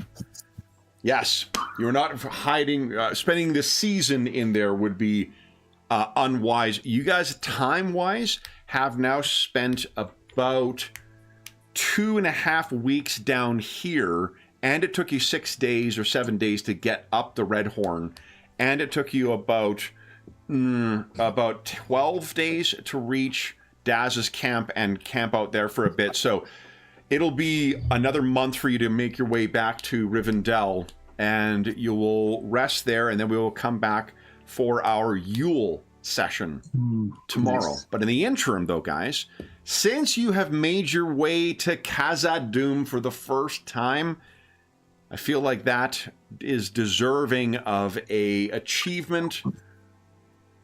Why doesn't everybody take 8 skill points and 8 advancements? Ooh. So, for those listening at home, thank you so much for joining us for our first expedition into the Black Chasm. As is always the case, if you have any comments, questions, or concerns regarding the session, the game, or the adventure we're playing, please do not hesitate to leave a comment in the comment section down below, and I'll endeavor to reply in a timely fashion. There's also a link in the description of the video to the Dungeon Musings Discord server, where we have channels dedicated to, not to the One Ring, I don't think, but to assorted games, to most of the games we run on the channel, most of the campaigns we have ongoing on the channel, as well as channels dedicated to things like finding a group or GM discussion. There's a terrific community that has built up over the years over there, and you are more than welcome to join us over there. There's also a link down below to our friends at Noble Knight Games. The Noble Knight Games is the preeminent unionized retailer of hard-to-find and out-of-print RPGs in North America. Not only do they have an incredible selection of new role-playing games, board games, and card games, they have an unmatched selection of hard-to-find and out-of-print RPGs, including the One Ring First Edition. And Middle-earth role-playing, and Rollmaster, and the Decipher Lord of the Rings game. Whatever your Middle-earth fancy is, they may have it in there, or if they don't have it in stock, you can put it on a want list, and they'll send you an email when it comes in. And if you make a purchase of $10 or more through their website, be sure to enter the code MuserFrost. All caps, all one word. It's listed down below, and you'll save yourself 10% on your purchase. The last thing I will say is a huge thank you to our stalwart fellowship for plumbing the depths of Moria. So Darren, James, Carl, Graham, and David, congratulations for returning to Moria. Boy, that's a good name for a game. For those listening at home, thank you so much for joining us. We hope that we gave you a few hours to take your mind off the troubles of our world and think about the troubles that our fellowship is encountering when simply trying to return to the Black Chasm and find the secrets of Narvi. And until we see again, which tomorrow we'll be returning for our final session of this holiday event. It'll be 1 hour earlier than this time, so we'll be starting at 1 p.m. Central. But until then, for those listening at home, stay safe, stay healthy, and happy gaming.